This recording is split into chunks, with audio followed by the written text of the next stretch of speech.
Sanchez takes a snap, pressure comes, and it's blocked. Blocked, and the Cowboys scoop it up. Running down the right sideline into the end zone is Trace Ford. Pistols firing. Touchdown, Oklahoma State. The scoop and score for Trace Ford. Campus to Canton.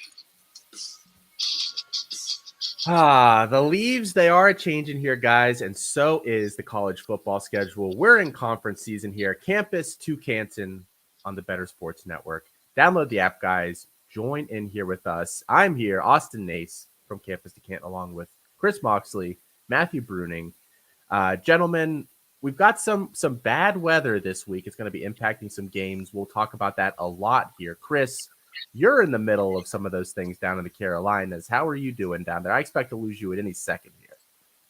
We're all right now. Last night we had a couple trees down. So not fun, but we're doing okay. Very nice. Not nearly as bad as Florida. So I am thankful, and everybody there, I'm hope they stayed safe and thinking of them, especially with their recovery. Yes. So we are thinking of everybody down in Florida who has been impacted. Hopefully everything can hopefully return to normal, or as normal as possible for everybody down there. College football maybe can take our minds off of this for at least a little bit. So let's hop right into some of this, guys. We've got 2 hours here, 8 a.m. to 10 a.m. here on Bettor Sports. We're going to talk, just get you ready for the day. Betting, DFS, or not really DFS, betting, player props, start sit stuff if you're playing any college fantasy today, and then just some big storylines that we are going to be monitoring. We have had a couple of games already. We did pick out a couple of those here to chat about. Washington at UCLA, guys. This was a big one, a battle of 4-0 teams. Somebody had to lose here, and somebody did. Matt, yeah. What do we get in this one here? A Pac-12 after dark on a Friday night. Yeah, Washington's first real test of the season on the road. All four of their games so far this season have been at home.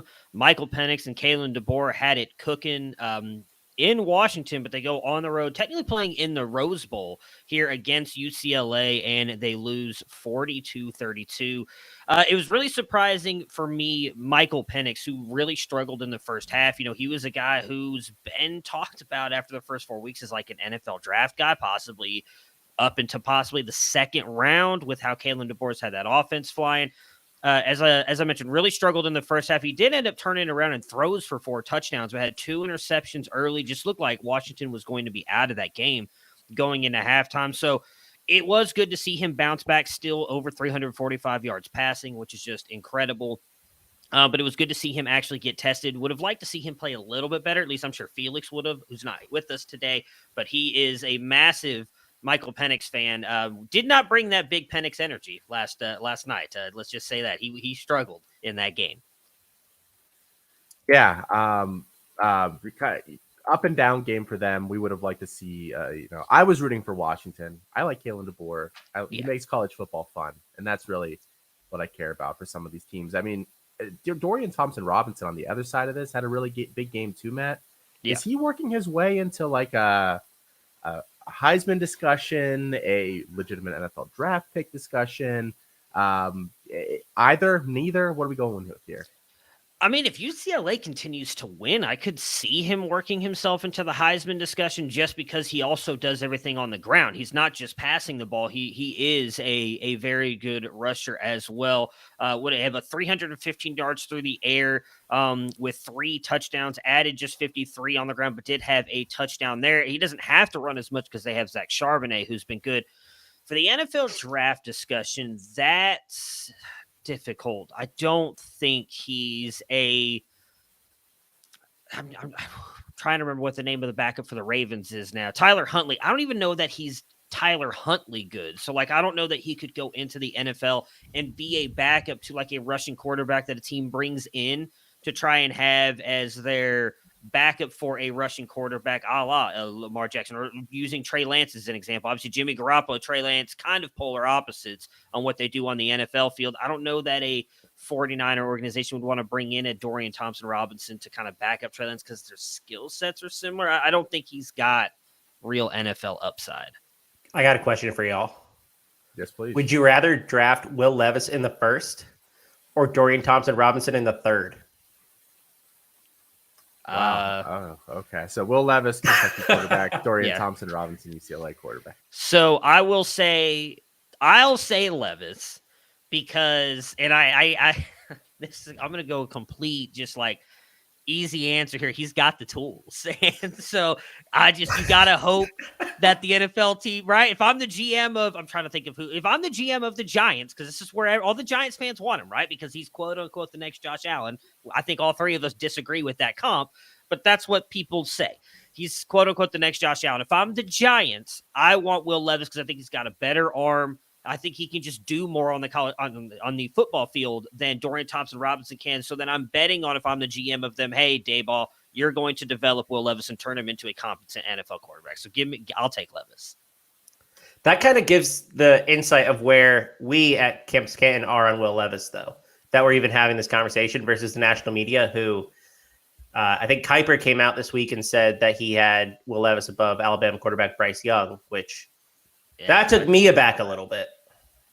It's the tools, man. The tools. The tools. He's got the tools. He's got the tools, man.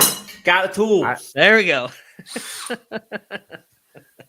I don't even want to know why that was sitting there. Yeah, if you got to figure if a GM takes Dorian Thompson-Robinson on day 2, that they don't have a job for day 3. Like, that's just such a bad use of NFL draft capital. A guy that's been there for forever at UCLA. What is he, a 5th year senior? Yeah, he's a 5th year player. Yeah. Which isn't like necessarily a deal breaker, but I mean, you put up 4 mediocre to okay years and then a 5th year. Kenny Pickett did it. So who's to say? There is some precedent there. I actually want to ask you real quick about Zach Charbonnet as well here, guys. I don't want to spend too much time on these games that happened already, but Zach Charbonnet, former borderline 4-5 star running back, went to Michigan. Didn't necessarily vibe with what they had going on there. Left after his 2nd year. At UCLA here has been very successful as their lead back. Another big game for him last night. 22 carries, 124 yards, 1 touchdown. Caught 3 passes as well, 56 yards receiving. Really good night for him. Draft guy, I mean, the joke is always everybody can get taken on day 2. Like, he has a path to day 2. But Zach Charbonnet has a path to day 2 here at this point, right, Chris? Oh, I think so. And I know we're not doing comps right now, but he's like $1. Well, hey, give us his equivalent. All right, I got an equivalent for you. I think he's like $1 General Nick Chubb. I think that they have similar athleticism. Like, Charbonnet is really athletic. Like, that's kind of his calling card. I don't think he's a good receiver, even though he's being used in the passing game. I think he's like average. He impressed me a lot more than I thought watching his tape this year. Like, I've always been kind of down on him, but watching him, I was a little more impressed than I thought I would be. I think he will go day 2. I think that he has the athleticism, he has the pedigree, he has the size. There's a lot working in his favor. I think he looks good, and he had a big game against Washington, and I don't think Washington's a vaunted defense. I think they got exposed last night for what they were, but still, he's been great pretty much every game he started this year.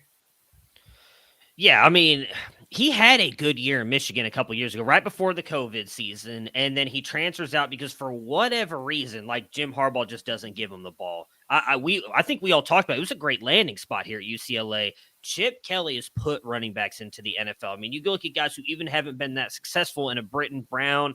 Was it Paul Perkins? Who's one of the Joshua Kelly's? Yeah. Anthony. Come on, let's go to his Oregon days. Completely different kind of back, even if you go back all the way back to Oregon, like, he puts running backs into the NFL. So we always thought it was a great landing spot. It was just, could he recapture that? And I thought he looked pretty good last year. He has looked really good this year. If we're doing equivalents, I think he's more of like a David Johnson than I would say Nick Chubb with what he can also do in the receiving game. Like, I mean, what he's done in college and going to the NFL, I think that's no. You disagree with that Holy- completely? Whoa, well, I was not what I was expecting to hear this morning. Jack Charbonnet. Oh, is sorry. David I Johnson. mean, like, Sorry. I just, Sorry. Nick Chubb, Nick, to me, maybe this is my Brown homerism coming out here. Nick Chubb is like one of the best runners on the planet. Like, when you watch him run, it's like poetry in motion. I don't necessarily see that from Charbonnet. Maybe like a 5-year-old's painting, like the finger painting. Sometimes those guys can. I said Dollar General. I said Dollar General. Okay, that's To be fair. Maybe usually when someone talks about Nick Chubb, like my mind just goes blank. I'm like, oh, he's so good. So maybe I missed the Dollar General part, but I think he's got a shot because, as you mentioned, he can do it in the air as well. Like, he's a good receiver. I'm not as high as him as a receiver. I think that you are. But obviously, I might just be wrong, considering he's been productive in the receiving game this year. That just might be my bias showing. I mean, I'm probably wrong too. The only one of us that had this guy really high was one of our other co-founders, Colin Decker, and we all told him he was wrong. So, like, I think we're all eating a little bit of crow because he's been pretty good. We and use mocked and, we use mocked and ridiculed a lot, but I believe it's appropriate in that instance. We mocked, we ridiculed, we thought Zach Charbonnet was done. Real quick, guys, there was one other really fun game last night, just Tulane-Houston matchup. This game had a little bit of everything. If I could pull out my Bill Hader from SNL with Stefan, like, this game had everything. We had third string quarterbacks. We had wildcat formation for a little bit. We had a team we thought was going to be really good choking. We had cutaways to Aaron Judge, including a mound visit and an intentional walk. This game had everything. And in the end, Tulane pulls it off in overtime. Tulane 4-1 now. Like, if they could get healthy here, especially quarterback, are they a legitimate, top 25 team here at some point? I don't know if they're a top 25 team. They might be. Well, yeah, probably borderline, right? They beat Kansas State a couple weeks ago in a pretty big upset. Which means they're better than Oklahoma. That's just how this works. Yeah, that's exactly how college football works. I'm glad you brought that up. But realistically, I mean, this is a team, when we were reading the practice reports and fall camp reports, they were really excited about this year. Like, they were a lot higher, I think, than the media was and the general public. Not that a lot of people are paying attention to Tulane football necessarily, but they were really excited. And they were really excited about Michael Pratt, too, who didn't play in this game. So their quarterback goes out. They have the second string come in. He gets hurt as well in the game. He came back, but he did get hurt. And then they beat a Houston team who I thought was the best team in the group of 5 this year. I thought they were New Year's 6 bound. That is not true. I think Houston quit. I think we could get a firing. I was going. Seats getting a little hot. Yes. Seats getting a little hot in Houston. I think we need to. Man, Houston looks really bad. So their defensive coordinator, Doug Belk, who is someone I think is head coach bound at some point, just really, really smart. They paid a bunch of money to keep him. The defense has been bad, real bad. And I thought it was going to be their calling card. Their front 7 should be much better than it is. So I think this team may have just quit. Like, I don't know. The loss to Tulane as a 5.5-point favorite, I think they closed as a 6-point favorite, actually, with the news that their backup quarterback was going to play. That's bad. Like that. And they've been pretty bad this year, to be honest. Like, they have not been good. I'm worried about Houston. Like, I think we got quit watch on them. Yeah, it's bad. I mean, it may have been our first show here. I talked about how they had a chance to go undefeated and possibly be the Cincinnati of last year, because we were batting 1,000 and then you did that. Now, yeah, I know. I apologize to if any of you took the playoff odds. Hopefully you didn't. We know when it comes to betting, listen to Moxley. Don't listen to Matt. It's been bad. I mean, we heard the reports though, even leading up until this game, like, a lot of the players are frustrated. They feel like there's lack of preparation by the coaching staff, and it kind of feels like that showed last night in that game against Tulane, which, like, I like Tulane. I'm a big fan of Michael Pratt, as is Felix Sharp, one of the co-founders here. So I hope that he comes back soon, because they do have some interesting games, including like Tulsa, Cincinnati, SMU toward the end of the year. Like, I think if they win those games, lose one, maybe two, they could be a top 25 team. So they Yeah, got crushed by Kansas a couple weeks ago, 18-point loss. They almost lost to Rice last week. They lost in overtime to Texas Tech. Should have lost to UTSA. I mean, Memphis can beat them next week. They'll beat Navy. As a team, I mean, Dana Holgerson, their head coach, he's got to be on the hot seat, right? This was supposed to be their season. Like, this was supposed to be Houston's year to put it all together, and now they're 2-3.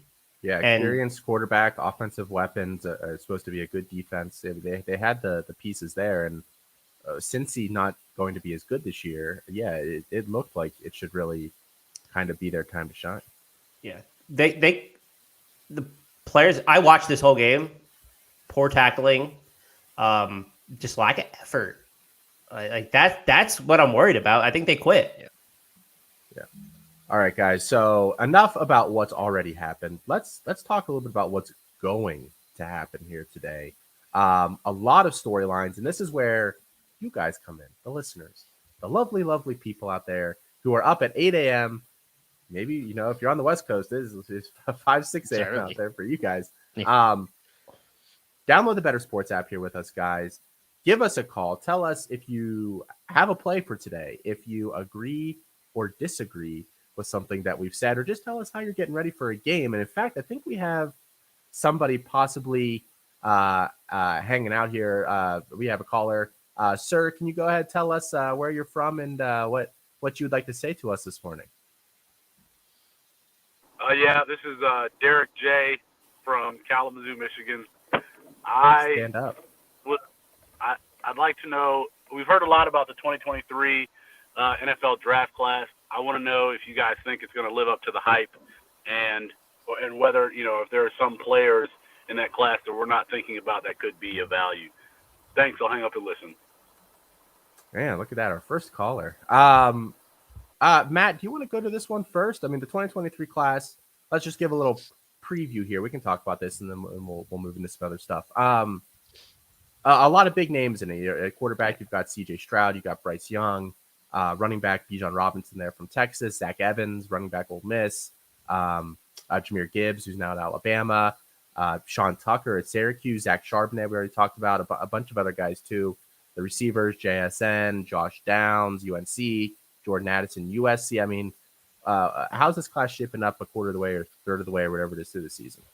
I mean, coming into the season, I feel like we were much higher on it than we are right now. And a lot of that was due to we saw depth in the quarterback, wide receiver, and not necessarily the running back class, right? Like we saw, it's like, okay, there's like 3 or 4 guys we really want. Let's see what happens with a lot of these other players. I feel like, and I know you've talked about this a lot recently, Austin, this running back class has really kind of taken over as the best group in this class.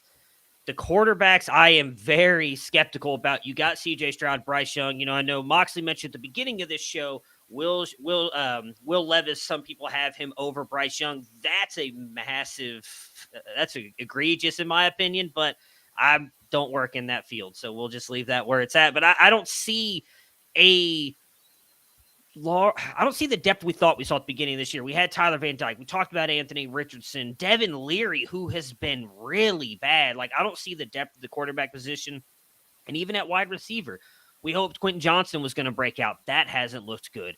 JSN has been injured all year. We've seen practically nothing from Kayshon Boutte. Like, it's just been Jordan Addison. Like, it's really come down to the running back class. Like, am I still excited about it? Absolutely, because I think there's a chance that 10, 12 running backs go in day 1 or 2, which I know a lot of people on the NFL, on dynasty sides of NFL fantasy, build their rosters around. They want those running backs. So you're going to have a chance to rebuild your running back room, I think, this year after this class. But wide receiver and quarterback is not looking as good as we wanted it to. Now, it's still early. It's week 5. We've got a lot of time for that to change. But if you were asking me my overall picture right now, I'd be like, get your running backs this year because you've got a lot of guys who I think could produce for you in the NFL, and maybe wait a year to attack wide receiver and quarterback. Realistically, Matt, how many running backs do you think could go before the end of day 2? So I know there was a discussion about this. Was it 10 that went last year? Was it 8 that went? No, it was 8, I believe. 8? I would say I think you could get to almost 12 because I had EJ Smith in that range. I don't know that he comes out now. EJ Smith, running back for Stanford, Emmitt Smith's son. He unfortunately is injured, out for the rest of the year. I believe is some kind of wrist injury that he suffered in the USC game.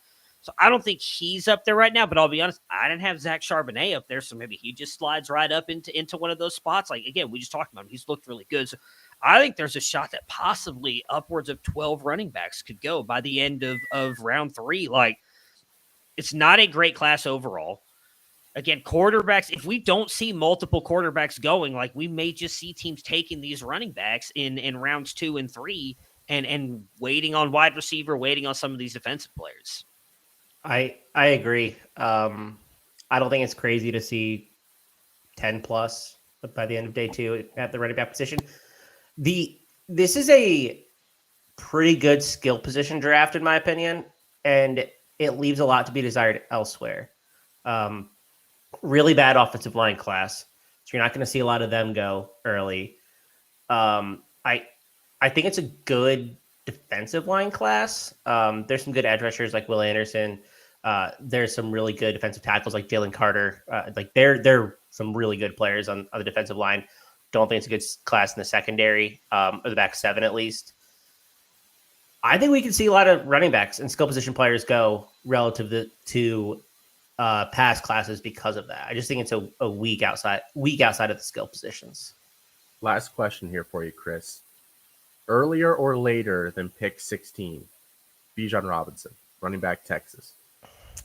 I think later. If you'd put it at 20 is like right there. 20 is like, I think, where he's going to go. 16 is tough, I think, to sell. I do think he's going to be the highest drafted running back since Saquon Barkley.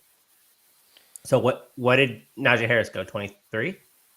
Yeah, something like that. Yeah, and then ETN went 25. Wait. Oh, yeah, never mind. I'm thinking wrong. Yeah. No, So- ETN was the last pick, wasn't he? I thought Jacksonville took it with like the last pick in the round, or second to last pick. He was like 31 or 32, I think. First rounder. Bijan Robinson, Texas running back, a freak of nature at the running back position. Just like everything you want in a running back, like this dude has. Elite receiver. He has the size. I think last show we did the equivalent, so we comped him to I think I comped him to Todd Gurley. He's on that same like elite running back spectrum. So yeah. Good player, future first rounder, probably a top 20 pick. 16's tough though. I think he goes before 16. I think someone will take him. I kind of think he does too. I wonder if there's any place where you can kind of get draft futures at this point, because I'd be interested to see where they put the line at for him. Can I ask a question about Bijan that nobody's really talking about? Is there worry about his injury history? Because he's had a lot of injuries, and it's not always something that keeps him out. Like he's been dinged up this year too. He had his wrist injury last year. He had I don't remember what he had his freshman year, but he's been injured quite a bit. I mean, is that a legitimate concern, or is that just kind of bad luck? I don't know, which is why I'm asking. It hasn't been like hamstring stuff, right? Like he hurt his elbow, like he fractured his elbow. Like that's kind of weird. Like I don't know. I tend to discount those kind of injuries. Yeah, I'm not worried about it either. Just because, like, if it was like an ACL multiple times, then you worry about it. Like the elbow, that was a freaking. It was like he was falling to the ground and put his arm out to brace him, and the defender landed on him as he was going down and fractures his elbow. Like I don't know that one. I don't even remember. The first year was because the dude like front flipped and landed on his like head. And still only missed like the rest of the game. Like he came back the next week. Like it was a scary looking injury. And he was perfectly fine. I think overall he'll be fine. So they don't have I actually have some NFL draft stuff pulled up. I was going to talk about it with Michael Penix. We just didn't get to it. He's the only running back listed in the top 32 with odds to be the first overall pick, which is really all they have. They've like how many QBs will go. What player will be drafted first overall. Now, you get plus 12,000 if you'd like to put that. For Bijan 101. For 101. But he is the only running back listed up there in those odds with a lot of quarterbacks, very interesting quarterbacks, if I might add, and then a ton of defensive players and a couple wide receivers mixed in there. So I think he does. I will be honest.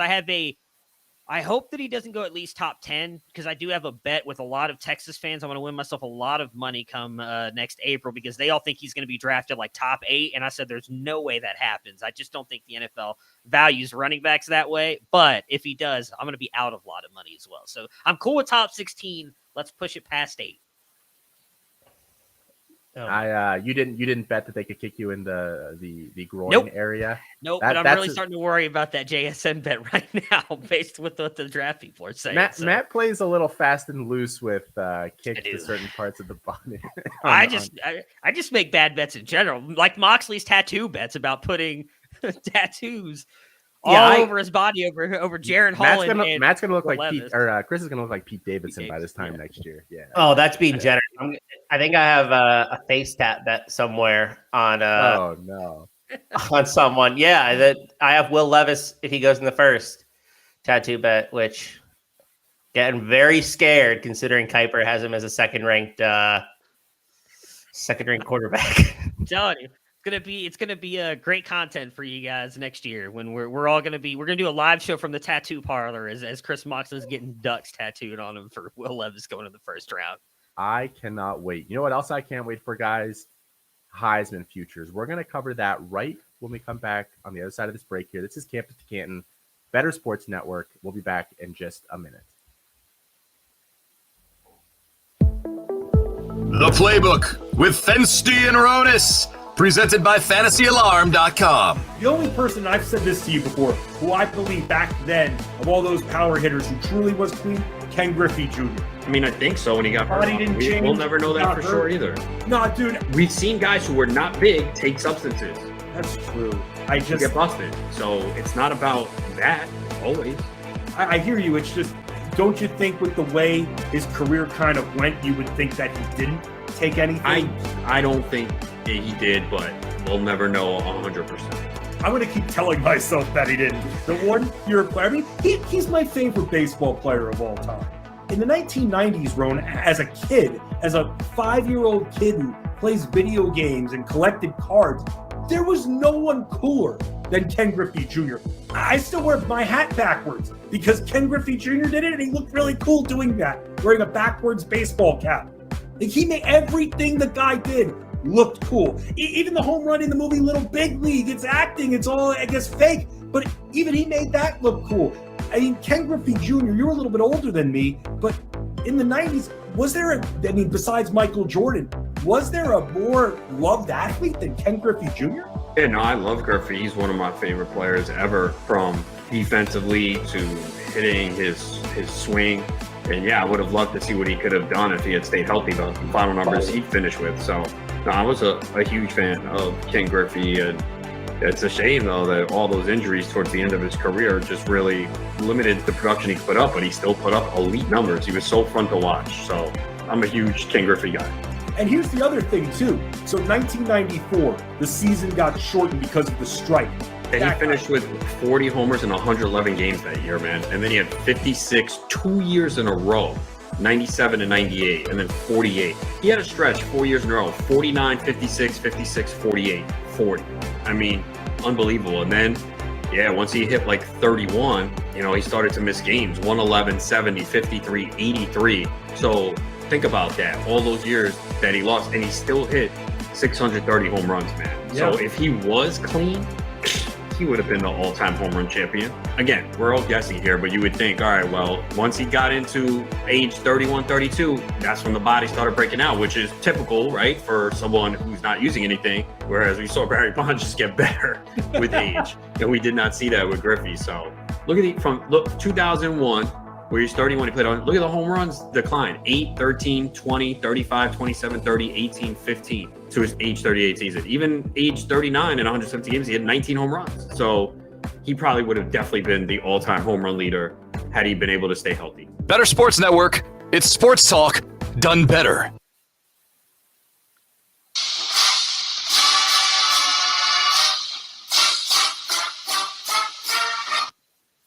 All righty, guys. Campus to Canton here with you on Better Sports. Download that Better Sports app, guys. Join in with us here today. Give us a call.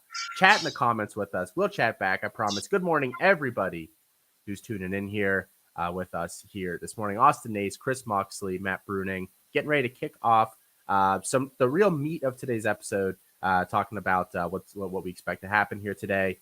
After we are done here, guys, we wrap up here at 10 a.m. Eastern Standard Time. Hang around, homecoming show, Corey Parson, Tom Casale, they follow us up, and they'll take you right up to the beginning of the college football game. So if you need 4 hours of college football this morning, 4 hours, then hang around here because we've got it coming at you here on Better Sports. Gentlemen, let's talk some Heisman betting here real quick. The lines move every week as teams kind of drop off, players drop off.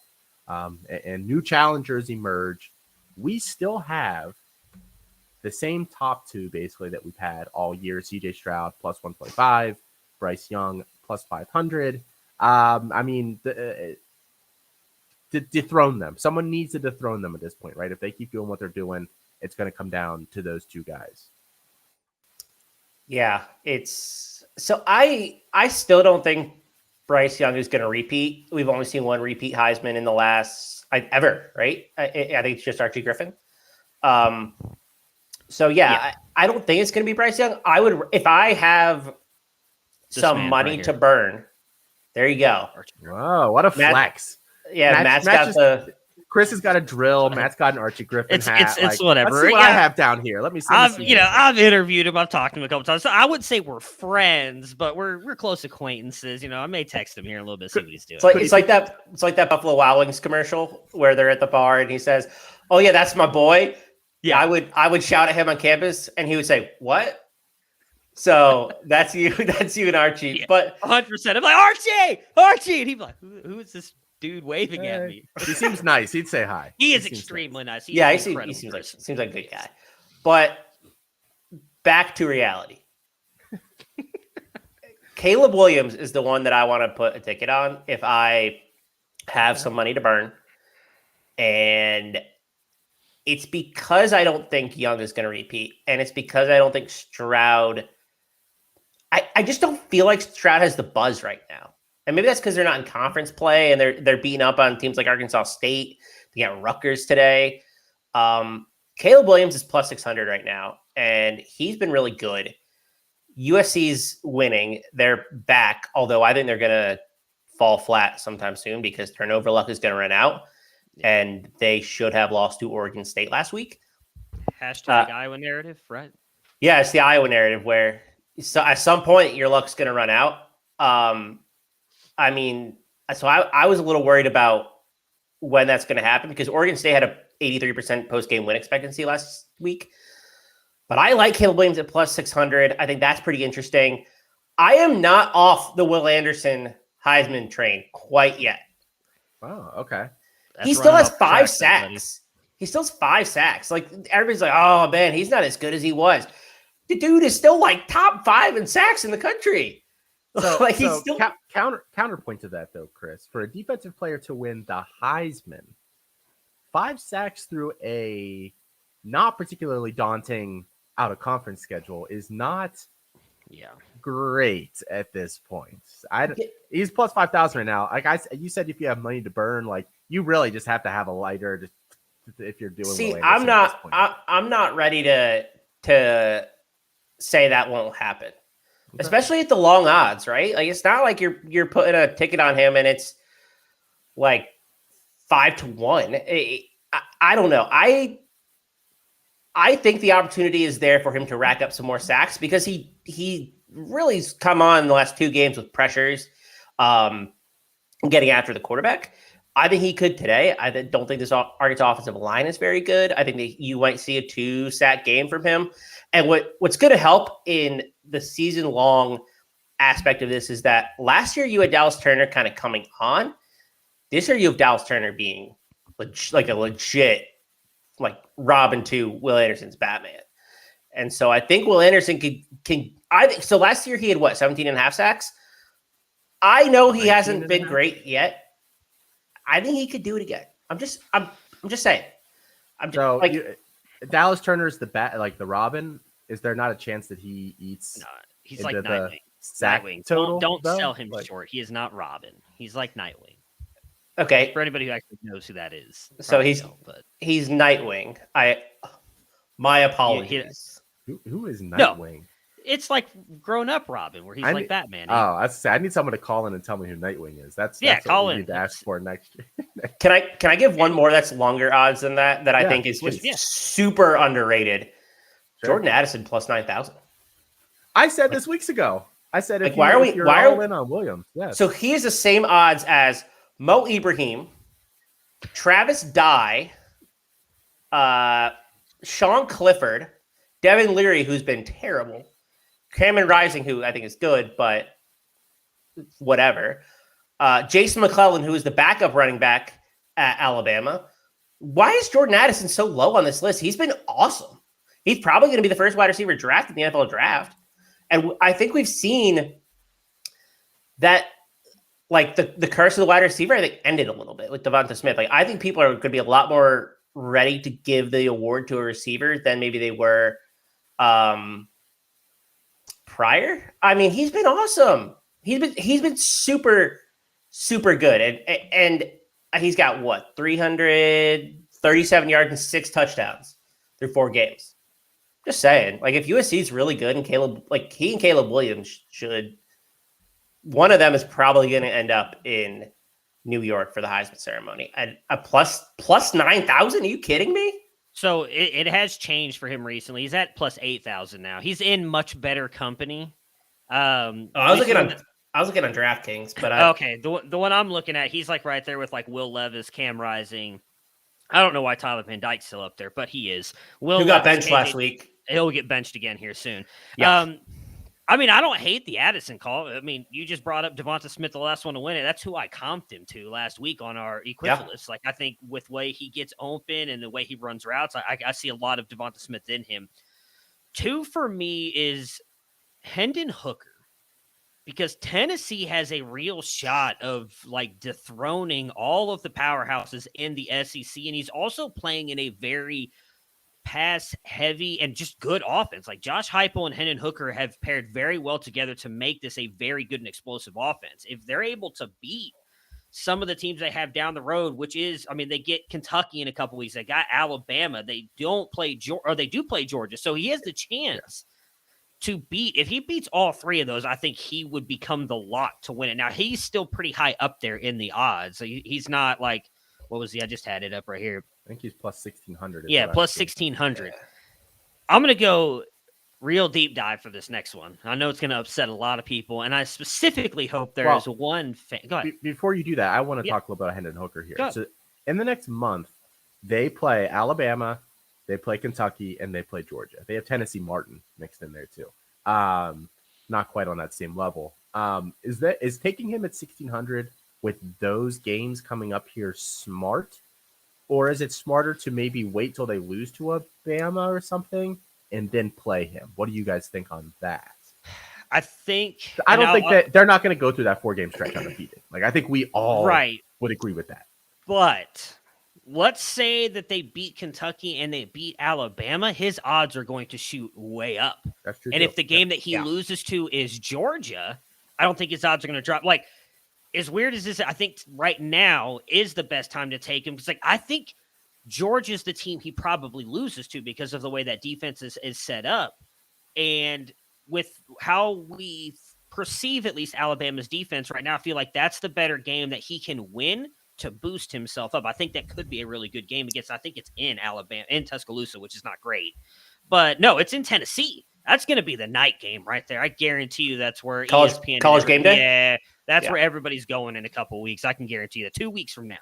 In Tennessee, Alabama coming in. Like, as long as they don't slip up to LSU, it's good. I think he has a chance to beat Alabama. And if he does, his odds are good. I think he would be, I mean, Moxley, you're much better at this, more savant at the betting. He would be right up there near Bryce Young and CJ. He already is, but I think he would be even better odds to win it if he goes out and beats Alabama in 2 weeks. Yeah, he'd be. Caleb Williams is plus 600. Bryce Young is plus 380. He'd be right in that range, probably plus 500.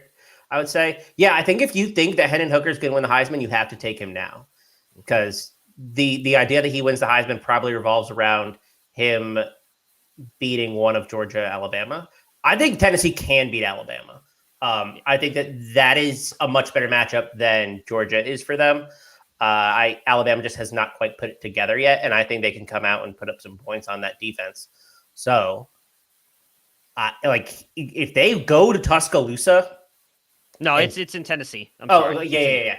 If they go to Neyland Stadium, down the road from where they live, You go down the road. yeah, down the road from where they live, and beat Alabama. I don't care where you beat Alabama. You could beat Alabama in freaking Alaska. Yeah. If you beat Alabama, those odds are going up big time. So prediction time here, since we're talking about things that we think could happen. I think that's the get right bounce back prove it game for Bama. I think like Bama goes out. 42-17. I think Bama goes out in that game and wins by at least 2 scores. Yeah. All of a sudden, we're coming out here good. on October 21st. Like, hey guys, remember a couple weeks ago we were talking about Hendon Hooker? Whoops, that was they didn't work out. don't They're archive still these bitch. shows anywhere, do they? Like They do. just They're gone on demand. So no, okay. I'll own that L in a couple weeks if it happens. Well, no one pull that soundbite. Nobody pull that soundbite. Nah, One, so- so- 41 minutes into the show. yeah, Matt, 41, you had one other name you wanted to toss out. Yeah, so it's really not a deep dive, and I know. Look, I feel I know like where as this soon is as I say going. this name, I think both you guys are gonna roll your eyes. Yep. Moxley might even Moxley won't grow, and Austin probably will. Moxley might clap.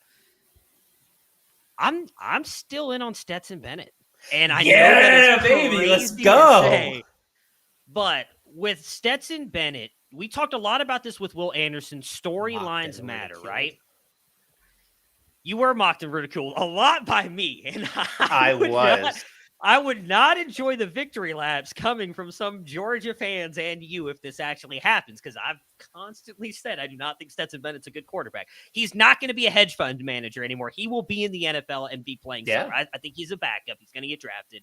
But regardless, Georgia has a realistic shot of going undefeated this season, right? And if they beat Alabama or Tennessee, really hoping it's Tennessee now so I don't take the L here in a couple weeks, but whoever they play in the SEC championship game, if they roll them as well, the storyline behind Stetson Bennett as a former walk-on, taking his team to the national championship playoffs 2 years in a row, and he's in almost all of the top passing categories and top 15 in college football right now. The only one he is not is passing touchdowns. That's because he has 5.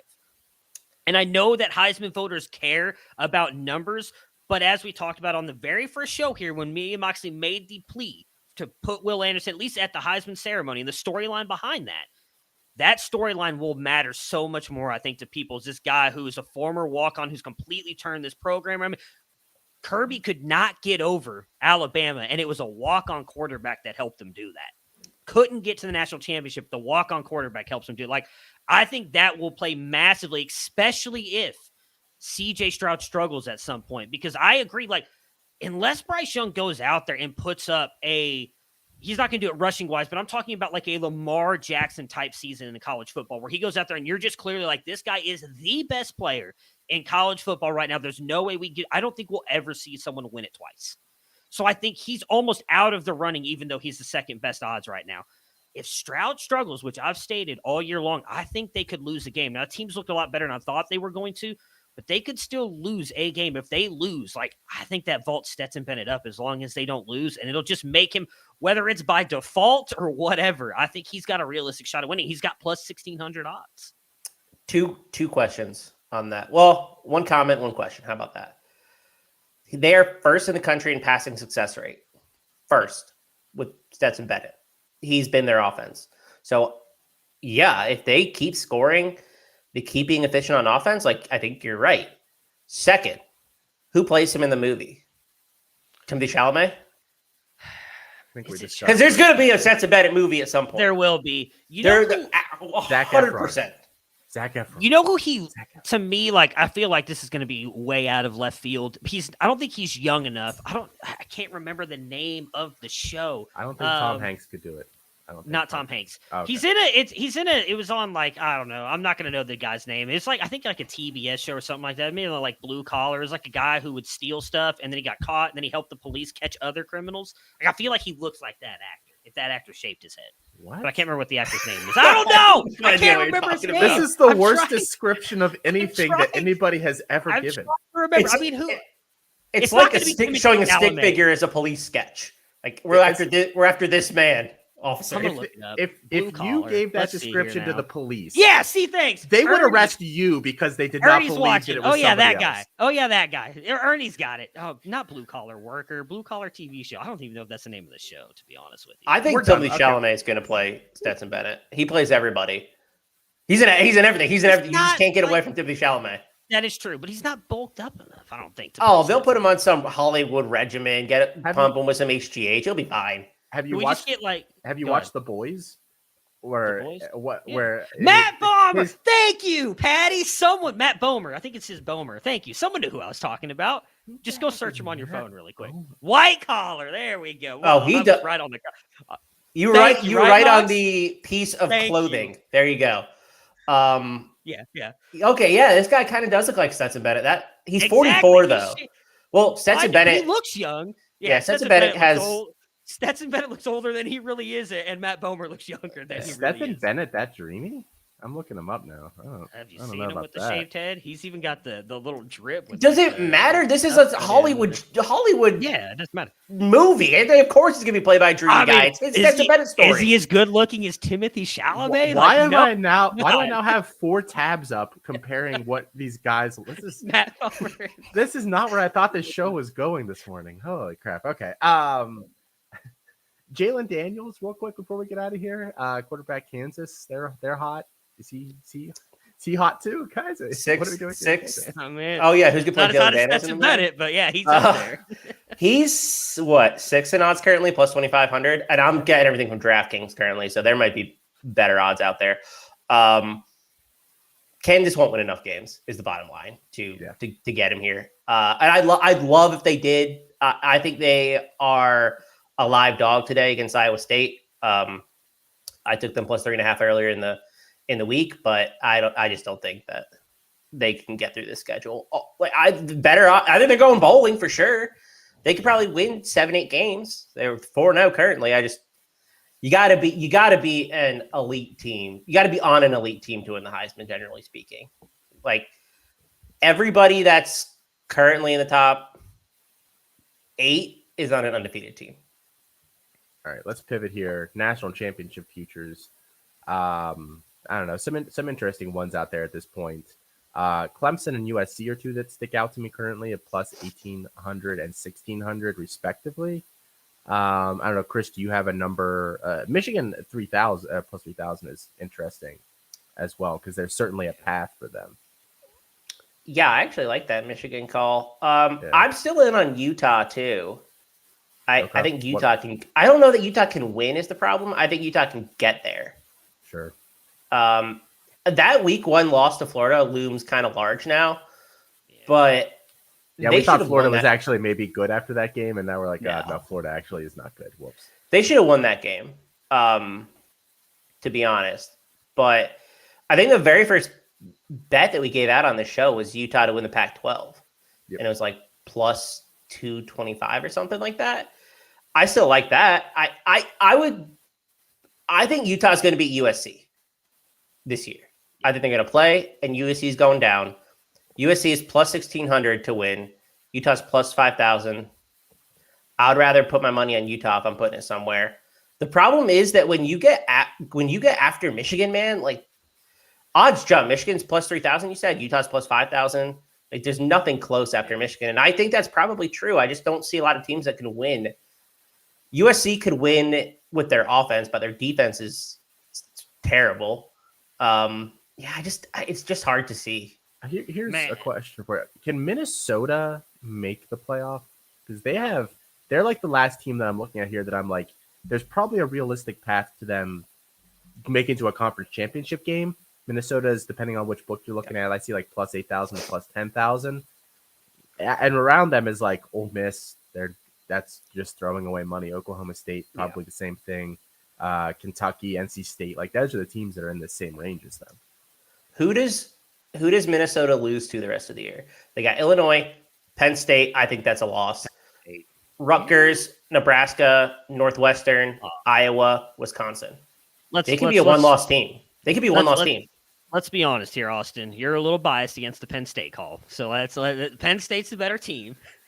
Oh, after you just got to talk about CJ Stroud's Heisman odds, and I can't say. I talked about him not being that good of a Heisman favorite. But anyway, no, I think Minnesota could lose to Penn State, and then even if they do make the Big Ten championship, I imagine they lose to either Ohio State or Michigan. Whoever gets there, that's 2 losses. They're not getting in with 2. They'll put an SEC school in with 2 losses before they put a Big Ten school. Well, this is a maximum chaos season. It kind of feels like. I was reading something yesterday. There, we've almost tied the record for most FCS, FBS upsets.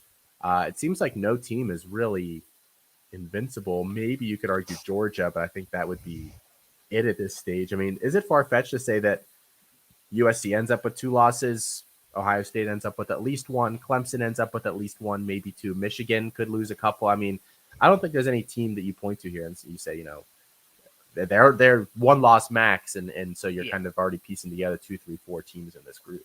I mean, I agree with that, but I don't see Alabama and Georgia losing more than 1 game. So if that's the case, both those will be in just because of the names of the school. Like they'll get in. We saw it happen last year.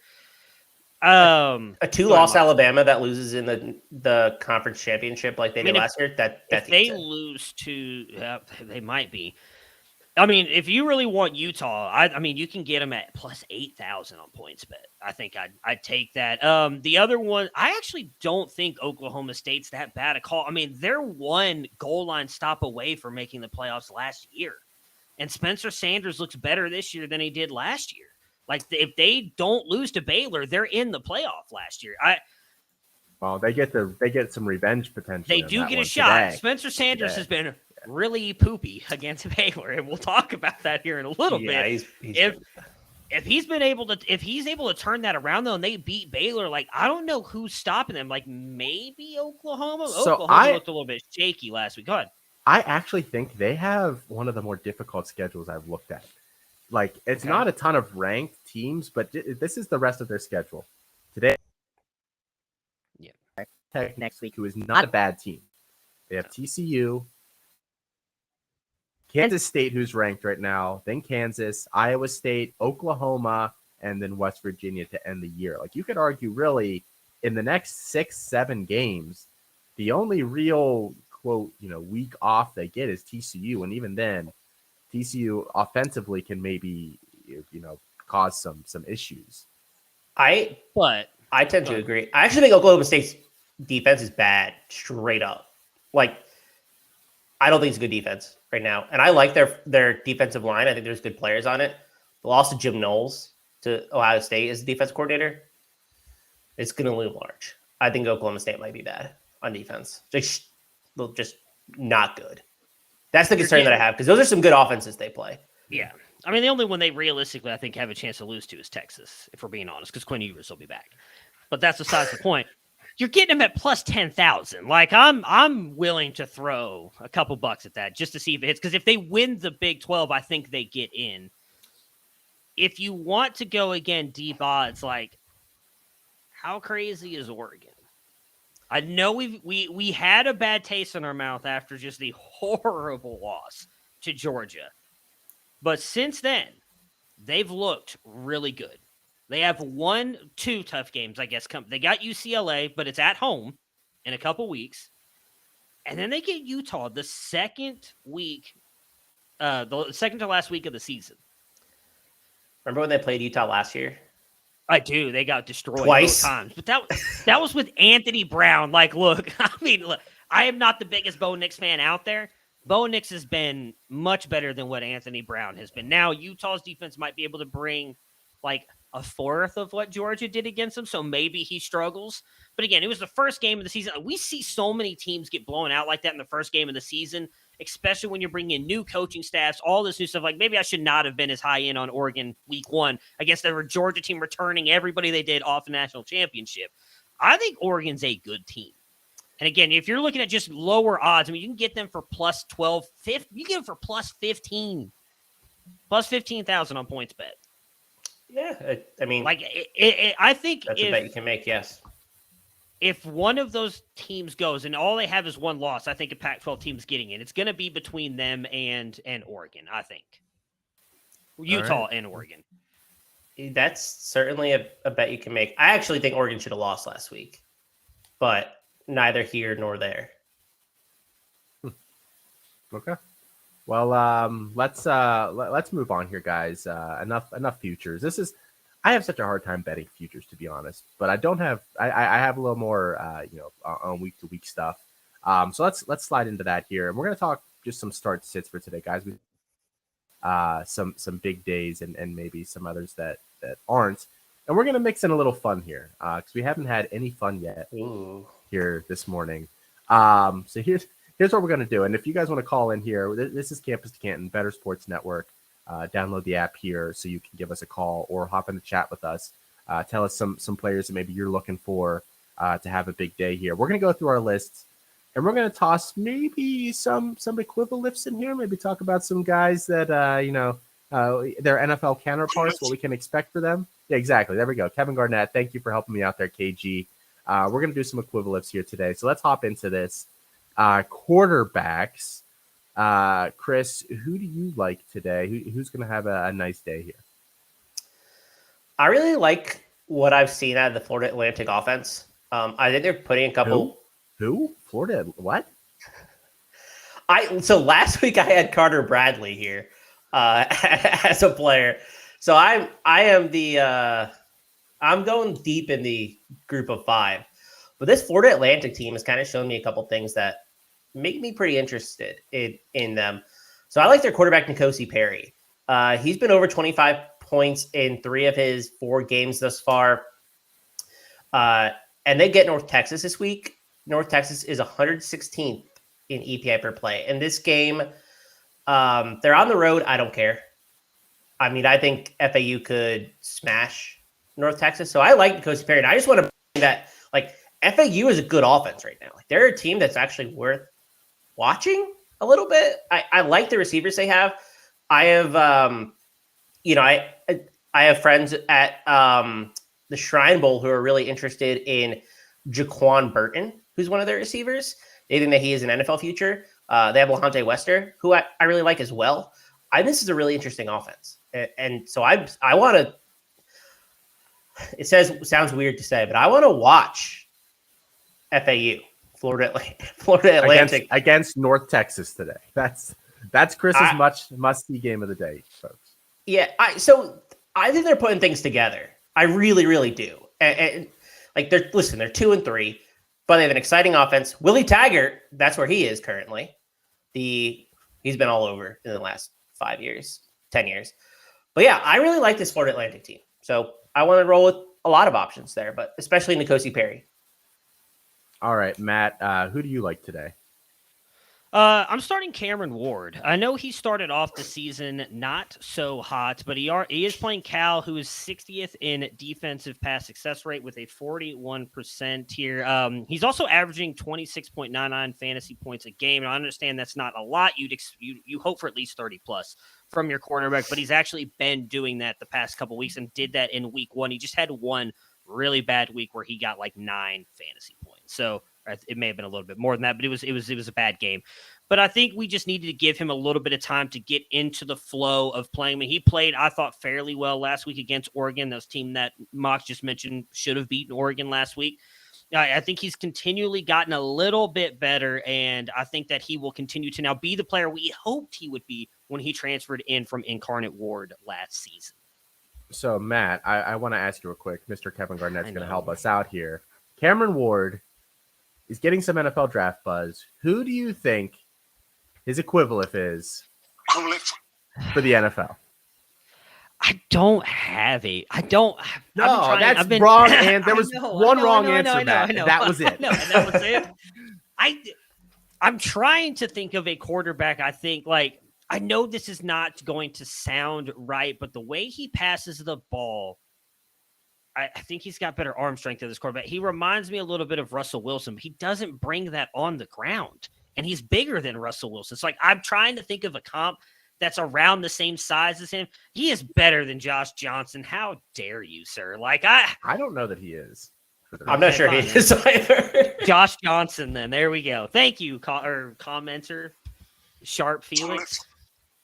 That's my equivalent. That's your Josh equivalent. Johnson. Thanks. There we go. Yeah, I mean, he's like the bizarro inverse version of Justin Herbert, right? Like Justin Herbert was awesome at throwing deep in college, and he was like not particularly great at short intermediate stuff. Cameron Ward's literally the exact opposite. He can't throw deep to save his life, but he's pretty despite having an short. excellent arm. By the way, it's truly bizarre. He has a lot of mechanical issues. He has a lot he does. of mechanical issues. So, if he fixes those, maybe an NFL team sees a project there that they like. So here's the question that you have with Cameron Ward. For those who don't know his entire story, it's pretty interesting. He played in a wing T offense in high school. I think he had throughout his entire career 100 pass attempts. Doesn't get recruited. Goes to Incarnate Word. Beats out the incumbent as a true freshman. Starts. Plays last year. Excellent. I think he was the player of the year at the FCS level. Transfers up with his head coach. His head coach becomes the offensive coordinator at Washington State. This guy hasn't been playing quarterback very long, especially at a level where he can fix those mechanical issues. If you give him another year at the FBS level, maybe he's a 2024 draft pick, and we're looking at him a lot differently. But I agree on the mechanical issues. The mechanical issues are his biggest issue. He takes a while to get the ball off. Yeah, he's not consistent. I think that's going to hurt him. Like a lot of these quarterbacks, even if they have bad mechanics, it's kind of repeated from play to play. Like he just from play to play, he varies drastically. Like in terms of release, arm angle, like footwork. Like he's kind of all over the place. It's really, really interesting to watch him. We'll talk a lot about him, I'm sure. After the season, if he chooses to declare, I'm sure that will be a hot topic here because we're here all year round. I hope he doesn't too. I hope he stays too, guys. This is Campus to Canton on the Bettor Sports Network, guys. We're talking some start sits here for the day. It is 9 a.m. Eastern, 3 hours till kickoff. We are here till 10 a.m. Eastern. After us, homecoming show, Corey Parson, Tom Casale. Listen in to that. Some sits here today, quarterback guys. Matt, who a particular Clemson quarterback maybe you're leaving on the bench? I am not. I'm leaving Spencer you're Sanders. leaving him. Okay, sorry. No, Chris, are you benching him? Yeah. I think that's the wrong person. Whoops. Yeah. Whoops.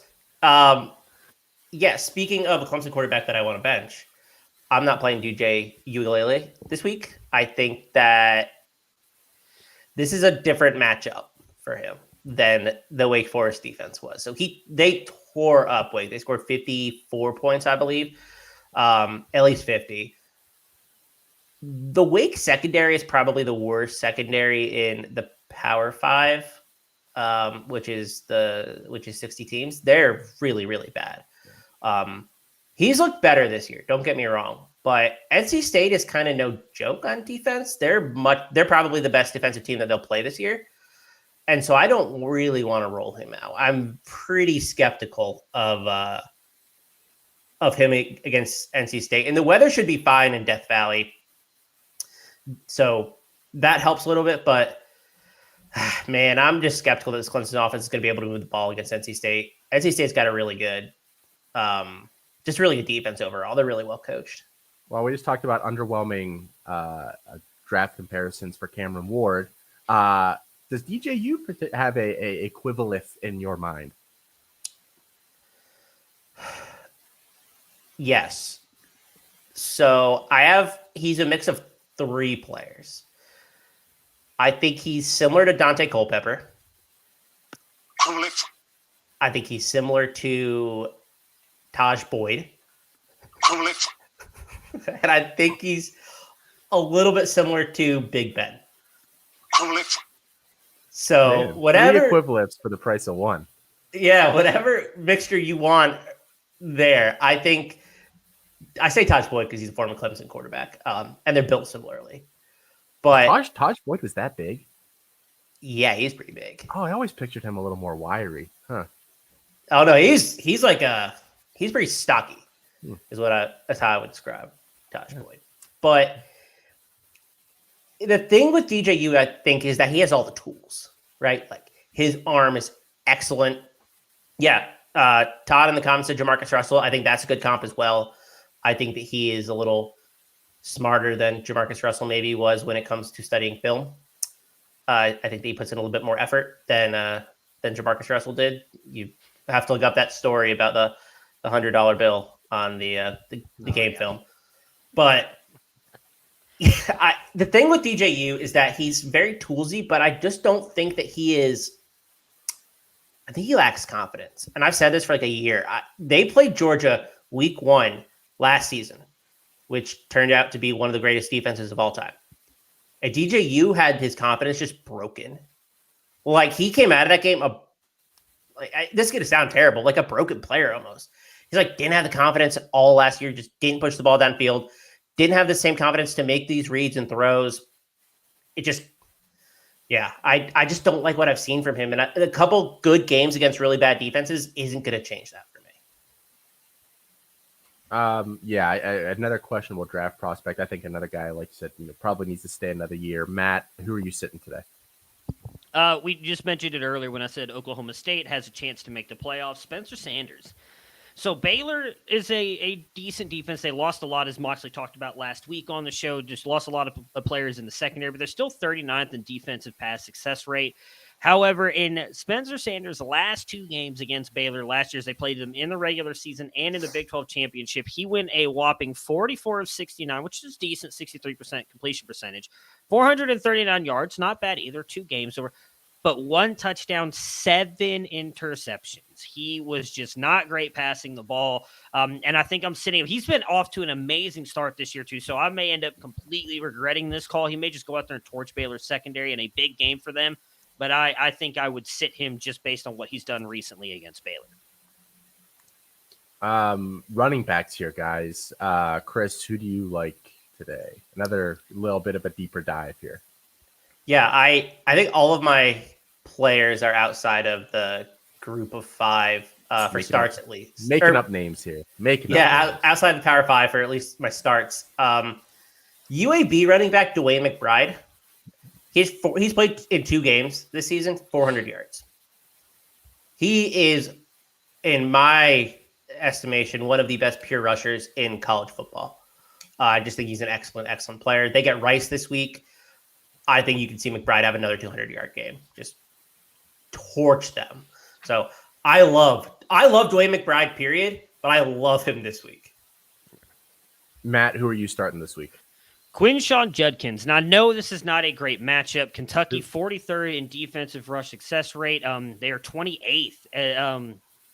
Defensive rush rate, 28th in the rush success rate with 27%. But Judkins is number 2 right now in missed forced tackles. Like, he's running through guys. He's making players miss. He's also 13th in rushing yards with 429. All that with being in the bottom, or he's top 30 in attempts. Like, he's still the second back on this team. Now, it jumped up a little bit last week with Zach Evans getting hurt. Evans is likely out again today. Pay attention here to us. We'll update you on that. Or homecoming, Corey and Tom will let you guys know if he ends up sitting in this game, but rumor is he will not play right now. He's also 11th in explosive run plays, which is any run over 10 yards with 13. Like, I think he's a guy who, once he gets loose, can make a big play. I think they're going to have to rely on him to beat a very good Kentucky defense today in a massive game between those 2 top-rated teams. Matt, I want to hear a little more about Quinshawn Judkins. Yeah. He is a true freshman running back. Yes, he is. And he's at Ole Miss. He was not rated that highly by the services. He was in the 30s? Yeah, I think that may be generous. Class? I think he was closer to 40, but he was fairly low, yes. There were some places that really liked him. You loved him. You had him in terms of running backs, freshman running backs in this class, because this is a lot of what we do in the offseason, guys, for anybody that doesn't know. We do a lot of prospecting, gold digging through high school. We were watching high school tape. Matt, yes. Where did you have him amongst freshman running backs?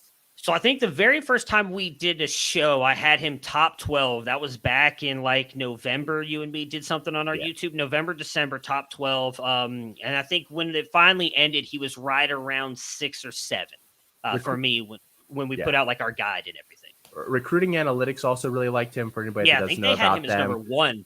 They really liked him. Yeah, they have a really cool kind of they do like athletic data tracking, so they can track like how fast you're moving, like in all sorts of different scenarios. So they track more than just straight line speed. They determined that he had like the best athletic profile in the entire class and a very good production profile as well in high school, which does, who would have thought, matter a little bit. So Matt, if we're talking, it's a little early here in his career. The guy's got 4 games under his belt. But I'm going to ask you anyway. We need an equivalent, Matt, from Quinshon Judkins' biggest fan. Who is Quinshon Judkins like? So this is a very hard one for me because in high school, he was a very good receiver. There's actually times they lined him up outside, like in the X spot as a receiver. He's not done that at all in college. He's also very big. He's listed at different sizes in multiple different places. You can find him anywhere from 5'11", 205 to 5'11", like 220. I think with the way he runs and how physical he is, I don't think he's got quite the vision yet of this player, but I do think it could develop. I think he could be beast mode. Like, I think he could be Marshawn Lynch. I think he's got a little bit more explosiveness than Marshawn Lynch, but I think that's a fair comp. I was like, between him and Mike Davis, who I do see Mike Davis a little bit smaller than he is, but quite the range. Quite the range. I know I'm giving myself some breathing room here, but I think Marshawn Lynch is the better one. We didn't see a ton of receiving work that I can remember from Marshawn Lynch. I do think we could get that from Judkins, but we'll see. It's early. They have not. I think he's got 2 receptions on the year, which for college is not great. It's not horrible. You just want to see your running backs catch balls in college, but we saw it in high school. Hasn't really translated to the college field. Listed at 5'11", 210 on the Ole Miss website. I think that's the size we're going to roll with here. So 5'11". Sits today, guys. Chris Rodriguez, you're sitting him today? Yeah. So on the other side of this game, I don't really want to roll out the Kentucky running back right now. This is his first game back after I want to say it's like a team imposed suspension. I don't know. It's been There's really some wild rumors about this too, by the way. Yeah. Really weird rumors.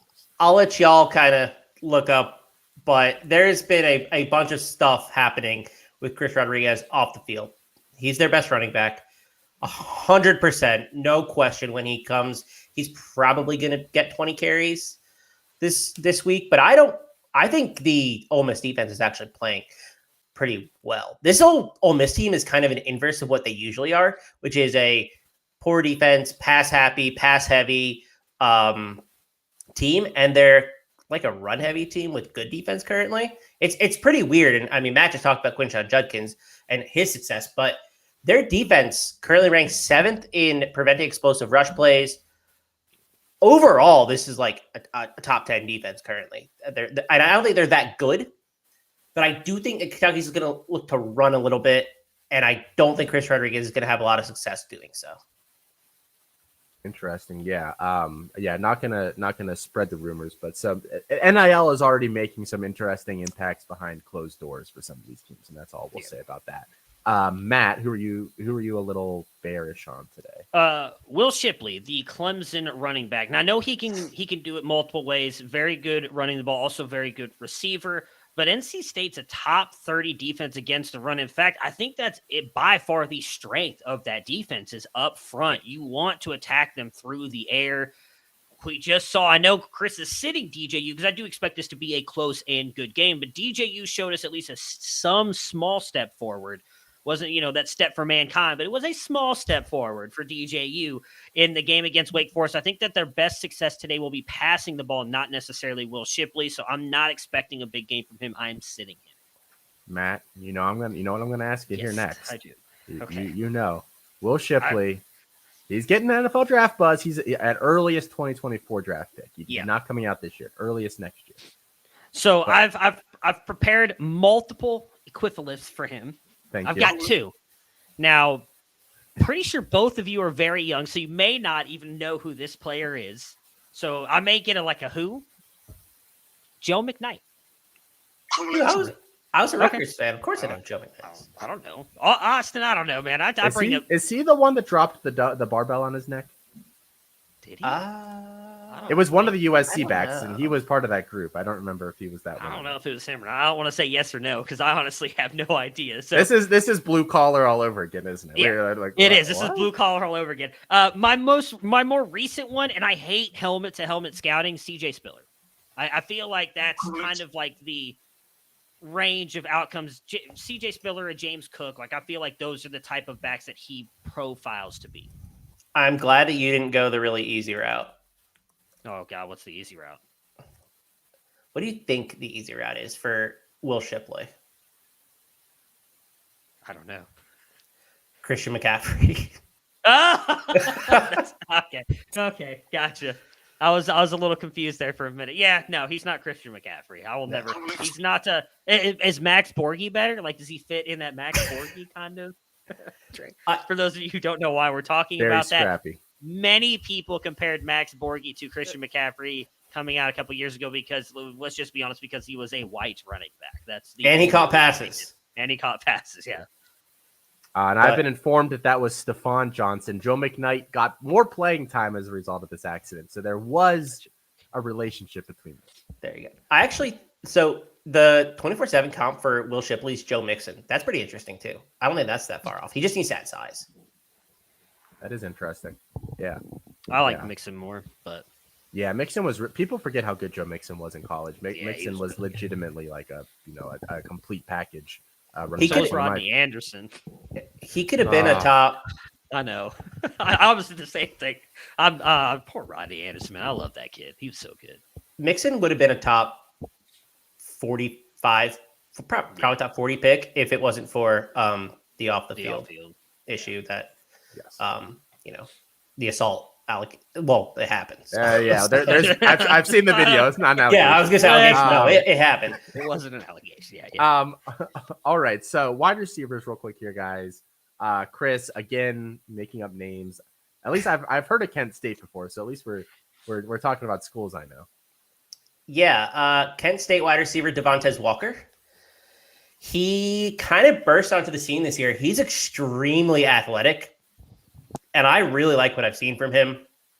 Scored a touchdown last week in that Georgia game. It's been used in a downfield role. They play Ohio this week. They're going to crush them.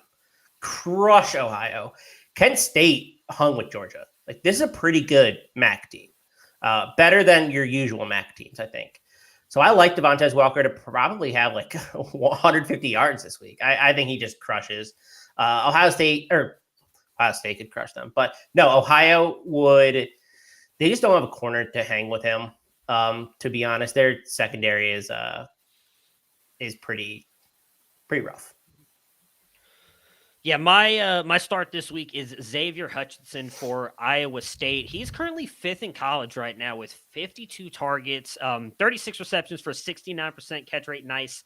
Averaging 13 targets a game and averaging 26.57 fantasy points. Like, I know Iowa State's got a tough matchup today. I think he's just going to be hyper targeted. I think he's in for a good game again. I'm starting him every week. I don't think I'm ever sitting Xavier Hutchinson at this point. Yeah, up and down quarterback play there, but Yeah. but Nah, from the hefty I'm sorry, the slim lefty now. He's slim. He's slimmed down. It's the slim lefty. Nah, he's good. Hunter Decker's quarterback there. Hot and cold, but he does love Xavier Hutchinson. Are they roommates or something? Do we have the roommate narrative here? He gets peppered with targets there. They don't have a number 2 that's any good. Well, they have Noel. Is their number 2? Yeah, they don't have a number 2 that's any good. That's what I said. All right. Okay. Moving on then. You can't do that to me when I'm sick here. It had me the Austin Powers clip. I just the who does number 2 work for? I don't know why. It's just he has no number 2.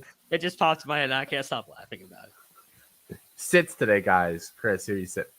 I'm going back to the well with Clemson. I'm sitting Bo Collins, and I put out rankings every week, and the site does too. It's not just me.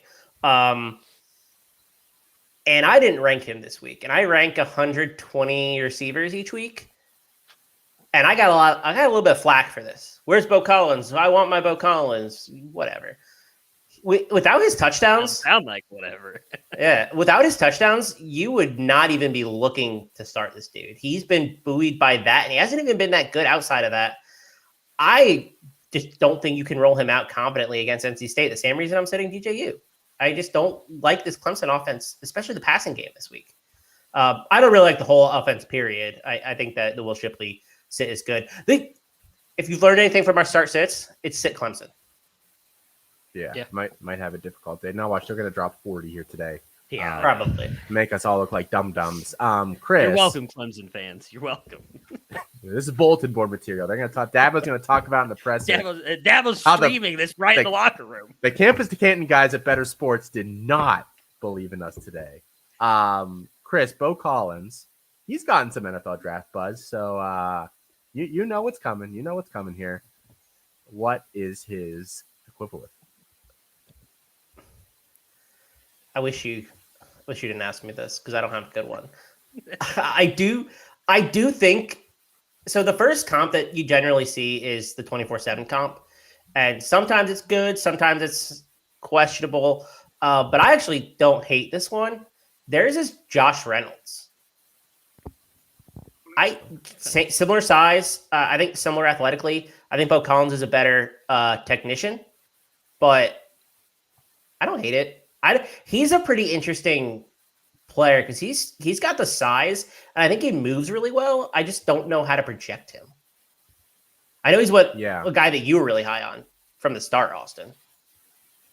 Yeah, I don't really know what to do with him yet either. I mean, I think a lot of people are going to do the obvious. T. Higgins, same team, similar size, but Higgins showed a lot more early, so I'm not sure. And he's way more physical too. As a receiver. So I don't have a great one either. I mean, he's tall, he's 6'2", 6'3", 190-ish or whatever. That's kind of the guy that he is for anybody that hasn't caught him before. If Clemson had better quarterback play, I think we might have a better idea of what he is, but alas. Yeah. Matt, bring us home. Who are you sitting today? Yeah, I'm going to be 100% honest. This is 100% because of Chris Moxley's rankings, which I use to look at certain things to see where I should and shouldn't play wide receivers. And this wide receiver's been very good to start the year, but he's got a tough matchup today against a Troy defense, and that's Daewood Davis. Right now, Troy is 68th in pass success rate. However, if you just go G5 and Sunbelt exclusively, they're actually top 8. Like, Troy is a good defense for the competition that they play, which is Western Kentucky. So I am sitting Daewood Davis. May have to start him just because he could be decent, but I don't think he puts up this 20-plus point week that he has been the past couple weeks. And Mox has him ranked fairly low, which is why I ended up going with him. I was trying to find a good name college producing-wise that's ranked low this week. It's a good call. We might I agree. Have a little Troy special in a little bit. Oh, all right. So we are going to talk betting on the other side of the break here, guys, but that is where we're headed. This is Campus to Canton here on Bettor Sports. We will catch back up with you in just a minute. Yard Fantasy with Simon, JL, and Coop. JL, I think this is the game everyone's been waiting for, and the moment in this game that we are probably going to have to talk about for at least the next 15 minutes. The Miami Dolphins took down the Buffalo Bills 21-19, and we got to talk about it. The play of the game, the butt punt. The butt punt. Punted straight into Trent Sherfield's abyss between his legs is where that booty football patootie. It was straight up there. It could not have been aimed better up that Tookus. Like, he just went for it. Like, you look at the picture, shout out USA Today photographer that caught that image, because wow, moment of impact, and you can really see just how well aimed between the cheeks that ball was. And Craig said, did y'all see Mark Sanchez's tweet to the punter? I did. Mark Sanchez tweet, stay out of my lane, bro. That's pretty good. I love all these self-aware tweets yesterday. Mark Sanchez, Orlovsky, like, they're just coming in and like poking fun of themselves. Yeah. That's pretty good stuff right there. Corey, Nando, and friends. Presented by Mayo Media on Bettor Sports Network. Speaking of TV, last night I tried to watch Aaron Judge. Did you watch the K-Rod broadcast? Yeah, so here's the thing. Look, I went to ESPN Plus and I'm like, I want to watch this K-Rod thing because they had Roger Clemens and they had Barry Bonds on. Bonds brought up when Clemens hit him on his piece of armor. And Clemens was like, no, it was a strike, man. It was a strike. No, like, Clemens was like, if you wear, and I don't blame Clemens, if you wear that thing, right, that piece of armor, and you on top of the plate like that, target practice. I'm going to see if I can hit that joint. And Clemens, it was a strike. Get off the plate is basically what he said. Yeah, exactly. Get off the plate. Can you imagine the three of them? Like, you're Michael Kay, and you're sitting there with Barry Bonds, Alex Rodriguez, and Roger. Three guys who should be in the Hall of Fame and are not. Like, who should have been like first ballot, slam dunk Hall of Famers. That's the problem with the game. We should get them on the show. All three of them together on this show. That'd be cool. Corey Nando and friends. They're the friends. They're the friends. I mean, why not, right? They seem like nice guys. Lunch Money with Kyle and Ray, presented by FantasyGuru.com. I started watching the Jeffrey Dahmer series on Netflix last night, which I knew a lot. That looked pretty freaky, man. Is it as frightening and kind of eerie as it looks? Yeah, it's disturbing. Like, you know, there's no. You think? He ate people, Ray. It better be disturbing to you. I know the story. He ate people and murders. I knew, but I didn't know he was drunk all the time. And well, Ray, I mean, we've all been there. You get the munchies when you're drunk. That would be actually a defense in court. Your Honor, I was drunk the whole time. I was hungry and I needed food and my neighbor was there. Right. What am I supposed to do? I found he had like beer cans all over his place. There was a lot of Miller and Bud. I guess he was not only was he a person of opportunity with the killings, he was a beer drinker of opportunity. Because I don't think you normally do one and the other. You should do one or the other. I don't want to tell AB or Miller how to do their business, but don't go marketing that Jeffrey Dahmer loved your beer while he was eating kidneys.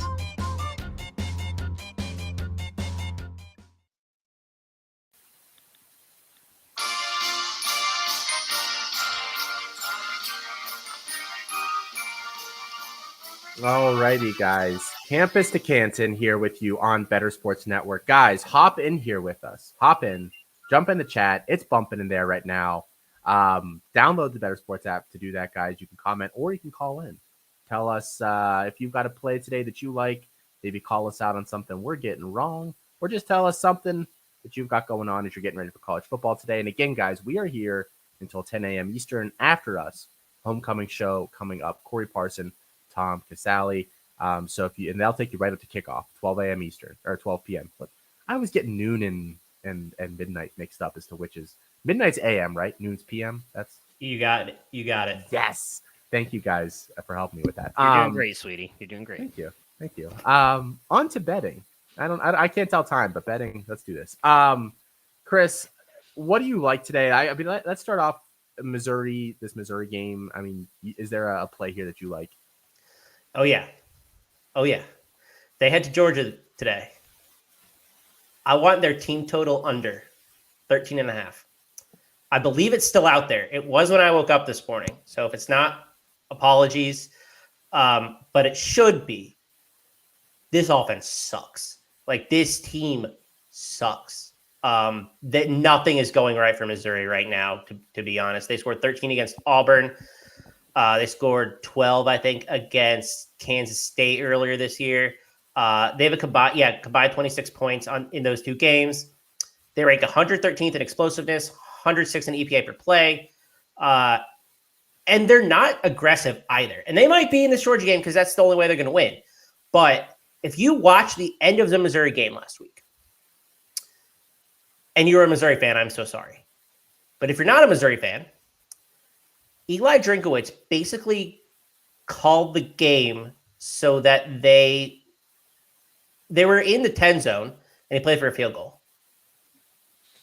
What are you doing, dude? On first down. They ended up losing. They deserved to lose by fumbling out of the end zone in overtime. This Missouri offense is terrible.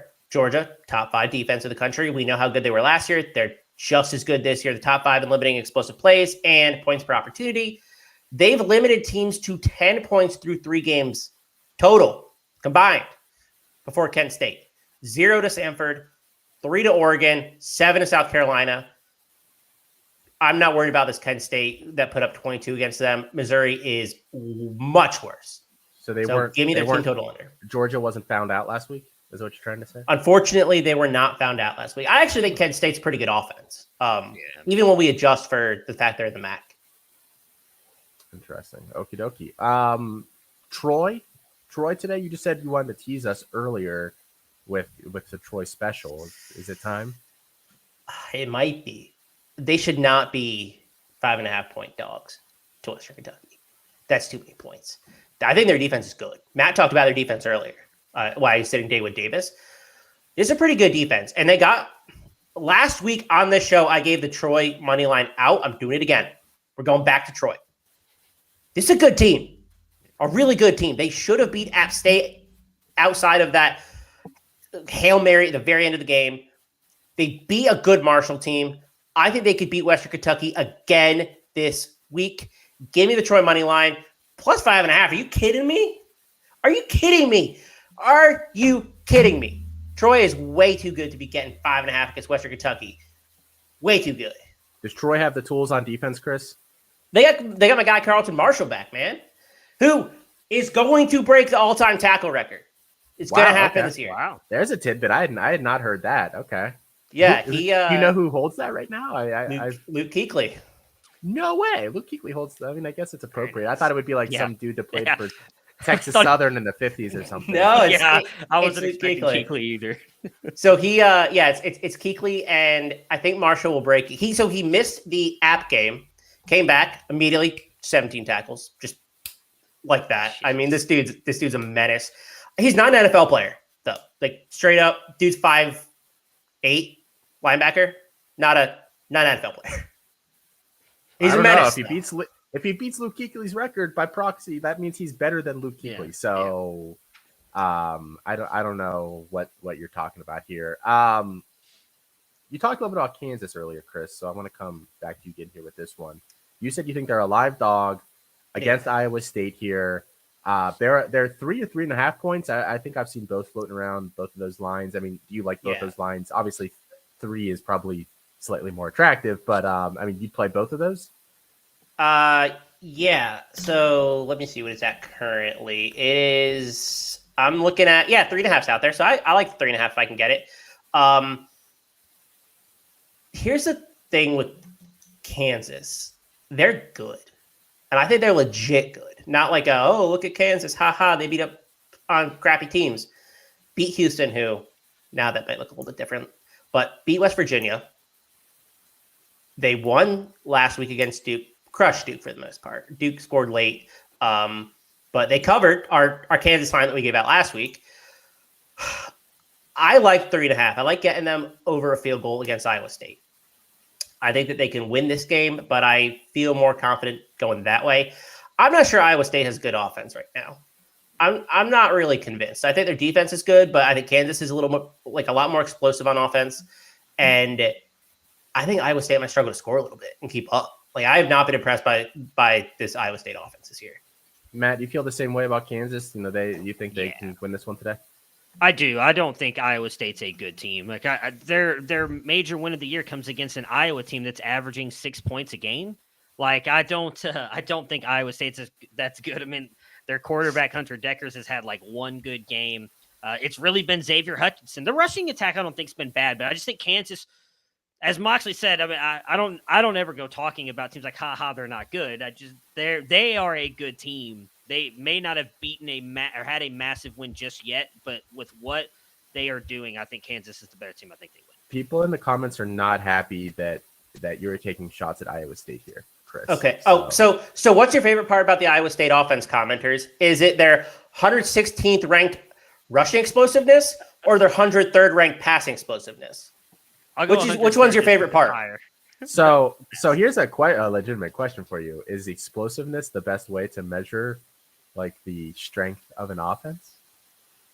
I think so, personally. I think using explosive weighted metrics like EPA, for example, are a really good way to evaluate it. You can use success rate if you want, but success rate is kind of like a lot more specific to down success versus score is more so the explosiveness aspect, which is why I prefer to use explosiveness when I talk about stuff. But I mean, there's like their success rate is much higher passing the ball. That's because Hunter Deckers is a dink and dunk quarterback, though, who doesn't push the ball downfield.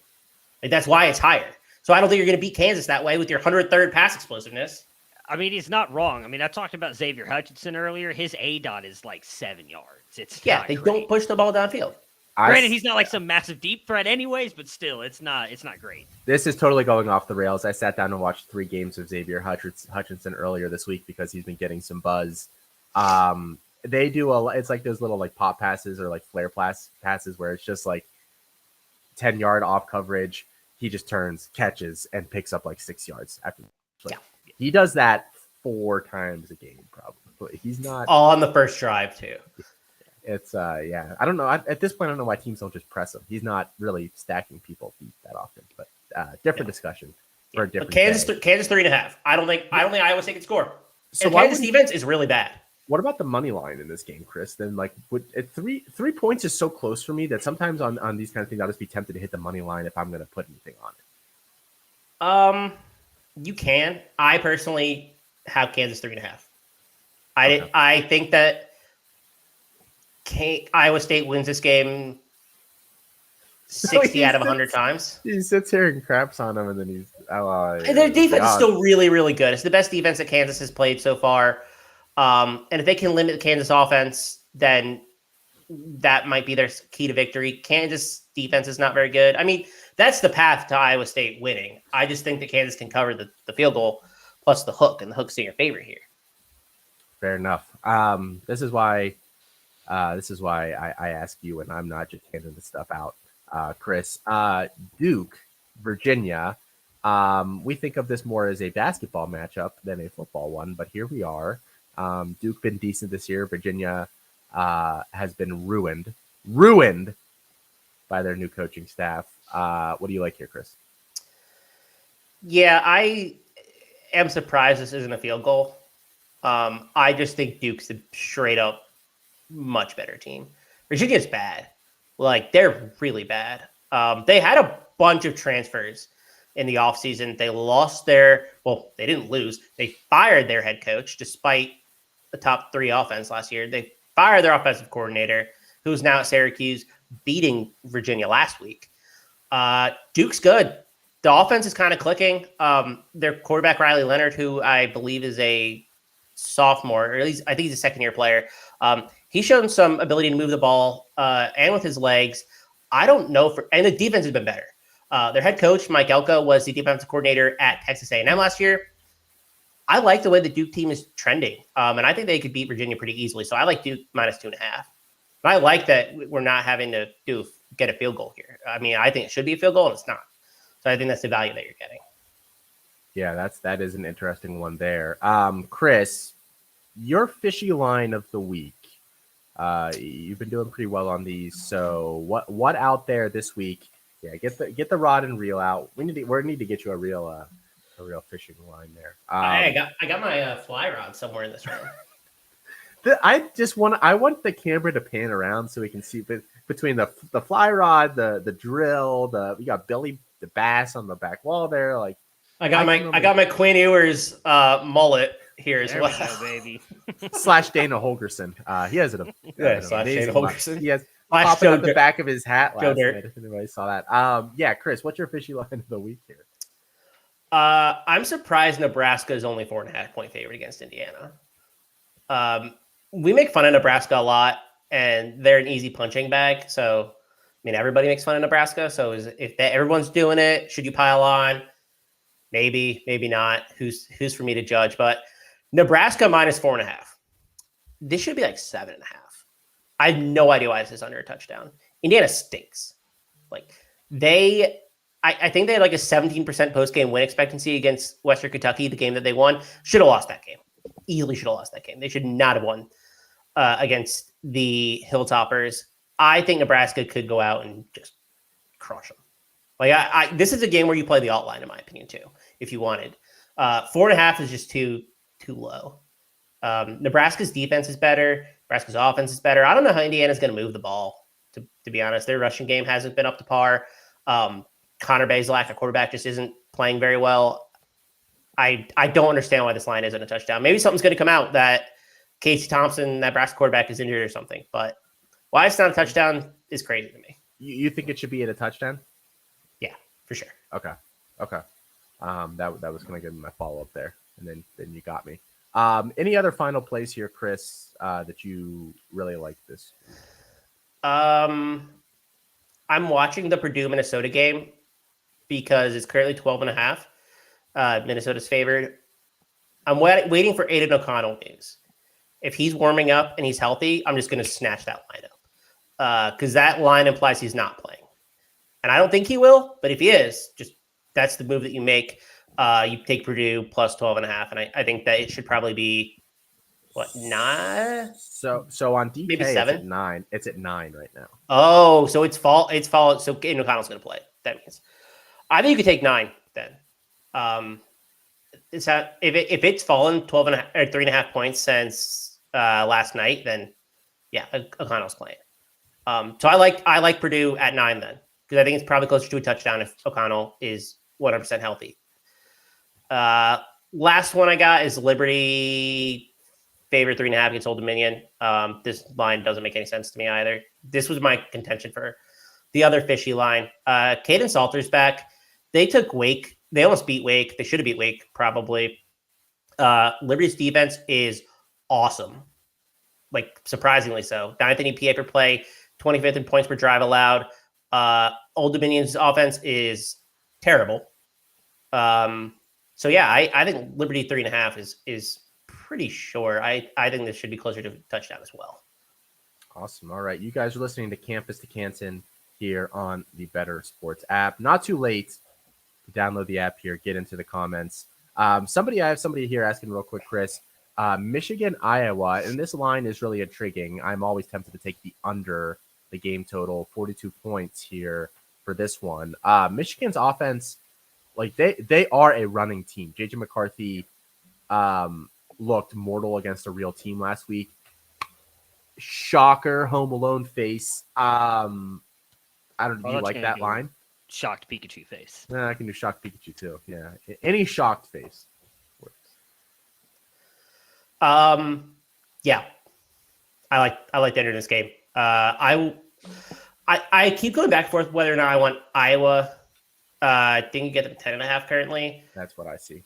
Or 10.5. But I think the under is the way to go here. McCarthy had an 8.5 yards per attempt last week, which is okay, but not great against Maryland's defense, who I don't think is very good. The best corner in the country is currently on this Iowa team. Cooper DeJean, highest coverage grade in the nation. Awesome. Super impressed. Also my favorite mustard. So I was about to say, if him and Bijan came together, the Bijan mustard. Ooh, baby. Oh. He's going to get himself an NIL deal at some point. This dude is a baller, man. Iowa ranks, we don't need to go on the Iowa offense, how bad they are. Yeah. Bottom 5 in EPA and points per opportunity. Michigan probably has to win this game in the trenches, and that's concerning to me because Iowa's second in run defense. I don't know how good Michigan actually is. Again, Hawaii, Colorado, UConn, those are 3 of the teams they've played this year. They struggled a little bit against Maryland. I think Iowa's better than Maryland. So, yeah, I think you go under here. Or you take Iowa 10.5, although the way that I would play this game is the under. Yeah, that 10.5 scares me, but I kind of like the under too. That's a lot of points for Michigan to cover. Mr. Sharp Felix has asked about me killing this segment, which I will. And we had an under. I got one under for you guys. I'm going to bring you guys at least one under. I'm trying to learn from Moxley, so I want to bring you guys one really quick. Take the under in Air Force versus Navy today at 38, and I will tell you why. So Air Force has won the last 2 matchups. They're 32-22 overall in this matchup. They've won the last 2. The winner of this game typically goes on to win the Commander-in-Chief trophy, which I think will be Air Force. I think they're better than Army. But since 2005, the under has hit in this game 49 times. It has lost 9 and it has tied once, or the push been once. Rarely do either of these teams pass the ball. Air Force runs the ball 88% of the time. Navy runs the ball 83% of the time. The next closest team does not run the ball more than 69% of the time. Nice. This is going to be like a 2-hour game. They're going to run the ball, take the under on 38. It's a safer bet, in my opinion, than Michigan, Iowa. I'm going to give you one under every week. There you go, Mr. Sharp. I'm going to win you some money, baby. I'll win you some money. All right, so I've thought a lot about that game and wanting to play the under. It's going to go over. It's going to be. It's going to hit 50 after I said all that. The concern that I have is that Air Force is just way better and runs all over. They are. Navy. They are. That's the reason I'm not playing it.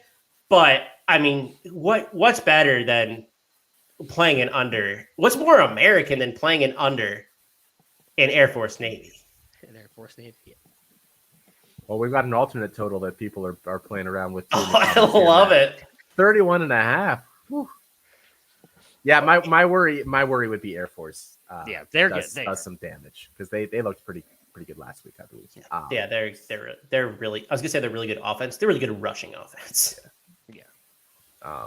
So, all right, guys. So that was our betting segment. We're going to talk a little bit of player props real quick here, and then we're going to pick some games as we always do at the end here, taking you right into homecoming, which kicks off at 10 a.m. Eastern here. Corey Parson, Tom Sally. So hang around for that. Somebody said parlay with the Michigan Iowa under, and that's is truly the most American thing. And I tend to agree there, Tristan. So thank you for that. All right. So some player props that we like today, guys, and we're pulling all of these from Prize Picks, which is our preferred place to do player props because you have to you have to parlay several of them together. You pick between 2 and 5 of these, and then you win a different amount of money depending on how many hit.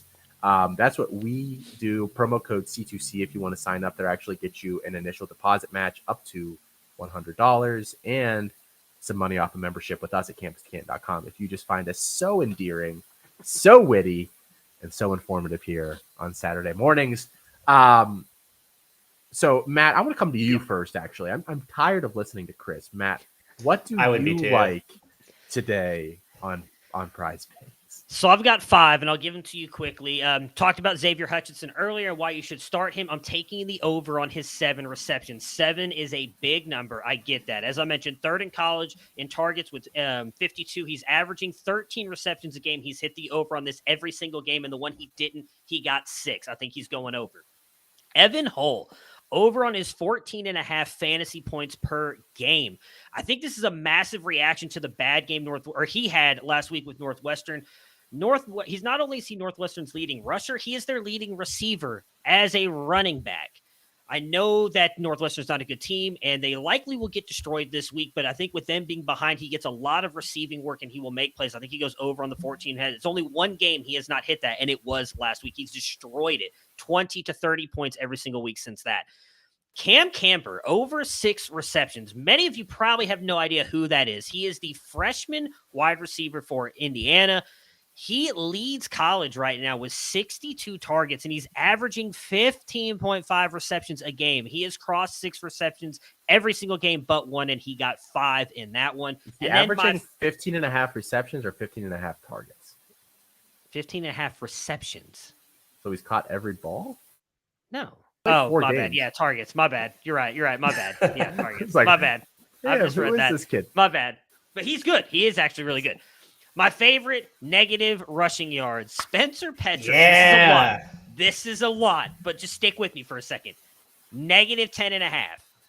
He has not had a single game with positive rush yards this season. Negative 25, negative 16, and negative 13 so far on this season. And last year against Michigan, he got negative 10. So I know you're looking at the same matchup, but I think this Iowa team is worse offensively this year than they were last year. While I think it might be a better game than it was in the championship last year, I think it goes under that. And Devin Leary, we've talked about this Clemson-NC State game a lot today. Negative 3.5 rushing yards. While I said NC State's best part of their defense is that front 7, it's also Clemson's. And they're getting their players back in the secondary, which I think is going to make it harder for Leary to find players down the field to pass the ball to me. He's going to be in the pocket longer. He has had 2 games so far out of his 4 with negative rushing yards with negative 12 and negative 7. He did get 20 rushing yards 2 weeks ago. However, last year against Clemson, negative 22 rushing yards in a good game that NC State could have won. I don't know that they have a chance to win this one today. You're getting negative 3.5. Take it. Take the negative 3 under. Yeah, I like his negative rushing yard total as well. I didn't play it today, but I do like it. Chris, you have anything?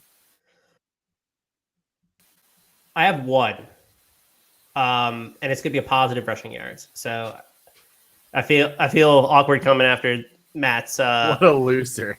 What a yeah, loser. right. Positive rush yards. I think Bryce Young goes over 8.5 today, rushing yards.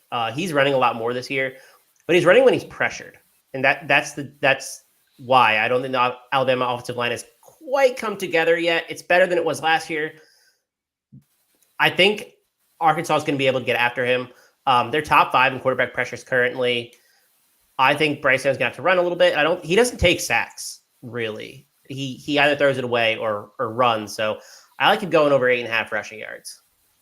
And really quick on the negative rushing yards, because I forgot to explain this beforehand. In college, sacks count against your rushing yards as a quarterback. That is why we discussed going with negative rushing yards on quarterbacks. Yeah, you're basically just betting that immobile get guy gets sacked Yeah. 3 times. So Yeah. I have one play that I'm going to toss out here. It is my lock of the day. It's gone up a little bit. I played it at Tavian Thomas fantasy score today. I played it at 13.5 points earlier this week. It's at 15.5. I still love that. They play Oregon State this week. Tavian Thomas was suspended for the first half of last game for doing some knucklehead stuff. They wouldn't get specific with us. And he still led the team in rushing and still hit this total last week. He is going to play the full game this week. He's going to get the full load. He's going to hit that number. In fact, I think he goes over 20 pretty easily today. So Tavian Thomas is my lock over 15.5 fantasy points today. All right, guys, let's pick some final games here, and then we will hand this over to Homecoming Show here. We're picking some of the big ones here, guys. We are picking these based on the game lines, not just straight up pick them. So Michigan, Iowa, we talked a lot about this game, about the unders, about if we're taking that line. Well, now you have to pick, Matt and Chris. What do we like here? 10.5 is the line. I'm going to go Iowa, and I don't feel good about it. I think the game's going to be pretty low scoring. That's a big number to cover if we think it's going under. So, I mean, that's at least a correlated play in my opinion. Yeah, I'm actually with Chris here. I know Michigan blew them. Was it like 44-3 last year in that bit in the championship game? It was not particularly close, but that offense was fairly well managed with Cade McNamara. This is JJ McCarthy's first true start against a good opponent. I believe it's on the road against Iowa, isn't it? Or is it at Michigan? It's at Iowa. It's at Iowa. So that is a big game for him to go in there and play against a very, very good defense. I'm very intrigued to see how well he does. I'm taking Iowa in the points. I think it's a close game. The Hawkeyes have covered 63% of their games as a home underdog since 2015, covering a lot more often than they don't. They're just Kirk Ferentz is a cover machine. They're just going to keep everything in front of them. That's all they're going to do this whole game. JJ McCarthy went deep a couple times last week, and he was not very accurate doing it, overthrew a bunch of guys. They're just going to make him keep everything in front of him, keep this game close. I'm with Iowa as well. I'm taking that 10.5 points with them. Kentucky at Ole Miss. Ole Miss is a 6.5 point favorite.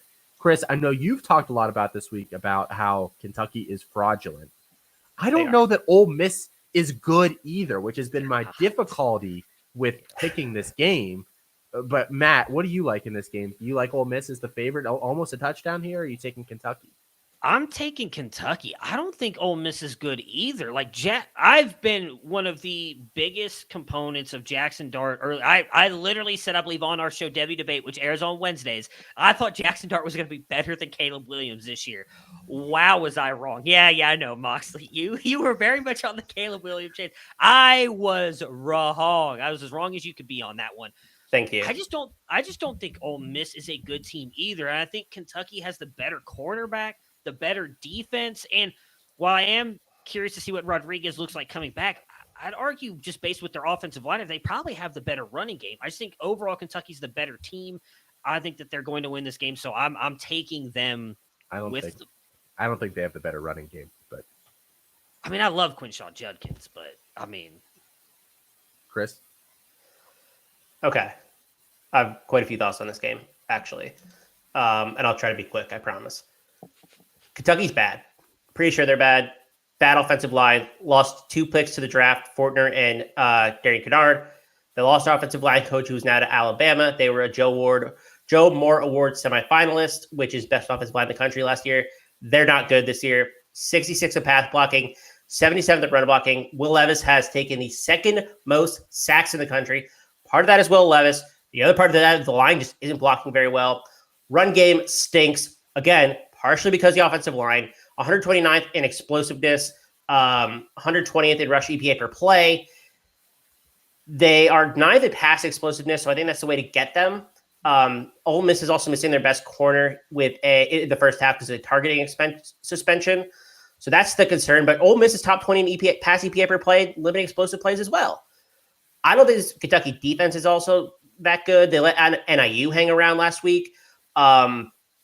86 in rush defense, 109th in allowing explosive rush plays. You talked about how Quinshon Judkins is top 10 in explosive rushes this year. I mean, that's crazy to me. I am going with Ole Miss minus 6.5. I just don't like this Kentucky team at all. I just think frauds. 7th team in the country. Yeah, right.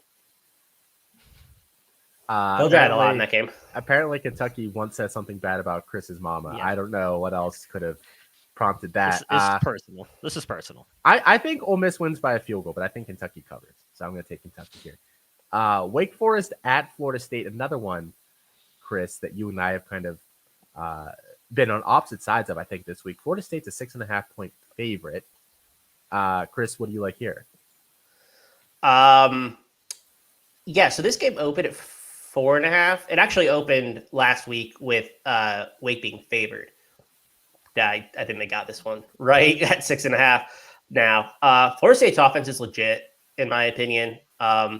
Both with explosive rushing plays and the quarterback, Jordan Travis, is looking really good. Wake has struggled against mobile quarterbacks. That's a concern that I have. Caden Salter, the Liberty quarterback, went 7 for 90, and DJU went 9 for 58 last week. My concern on the Florida State side is that Jared Verse might not play. And if he doesn't, then I feel a lot worse about this. But I think the key player on this defense could be Tatum Bethune, who is an impact player that I think can slow down the long mesh here. So I'm going to go FSU minus 6.5.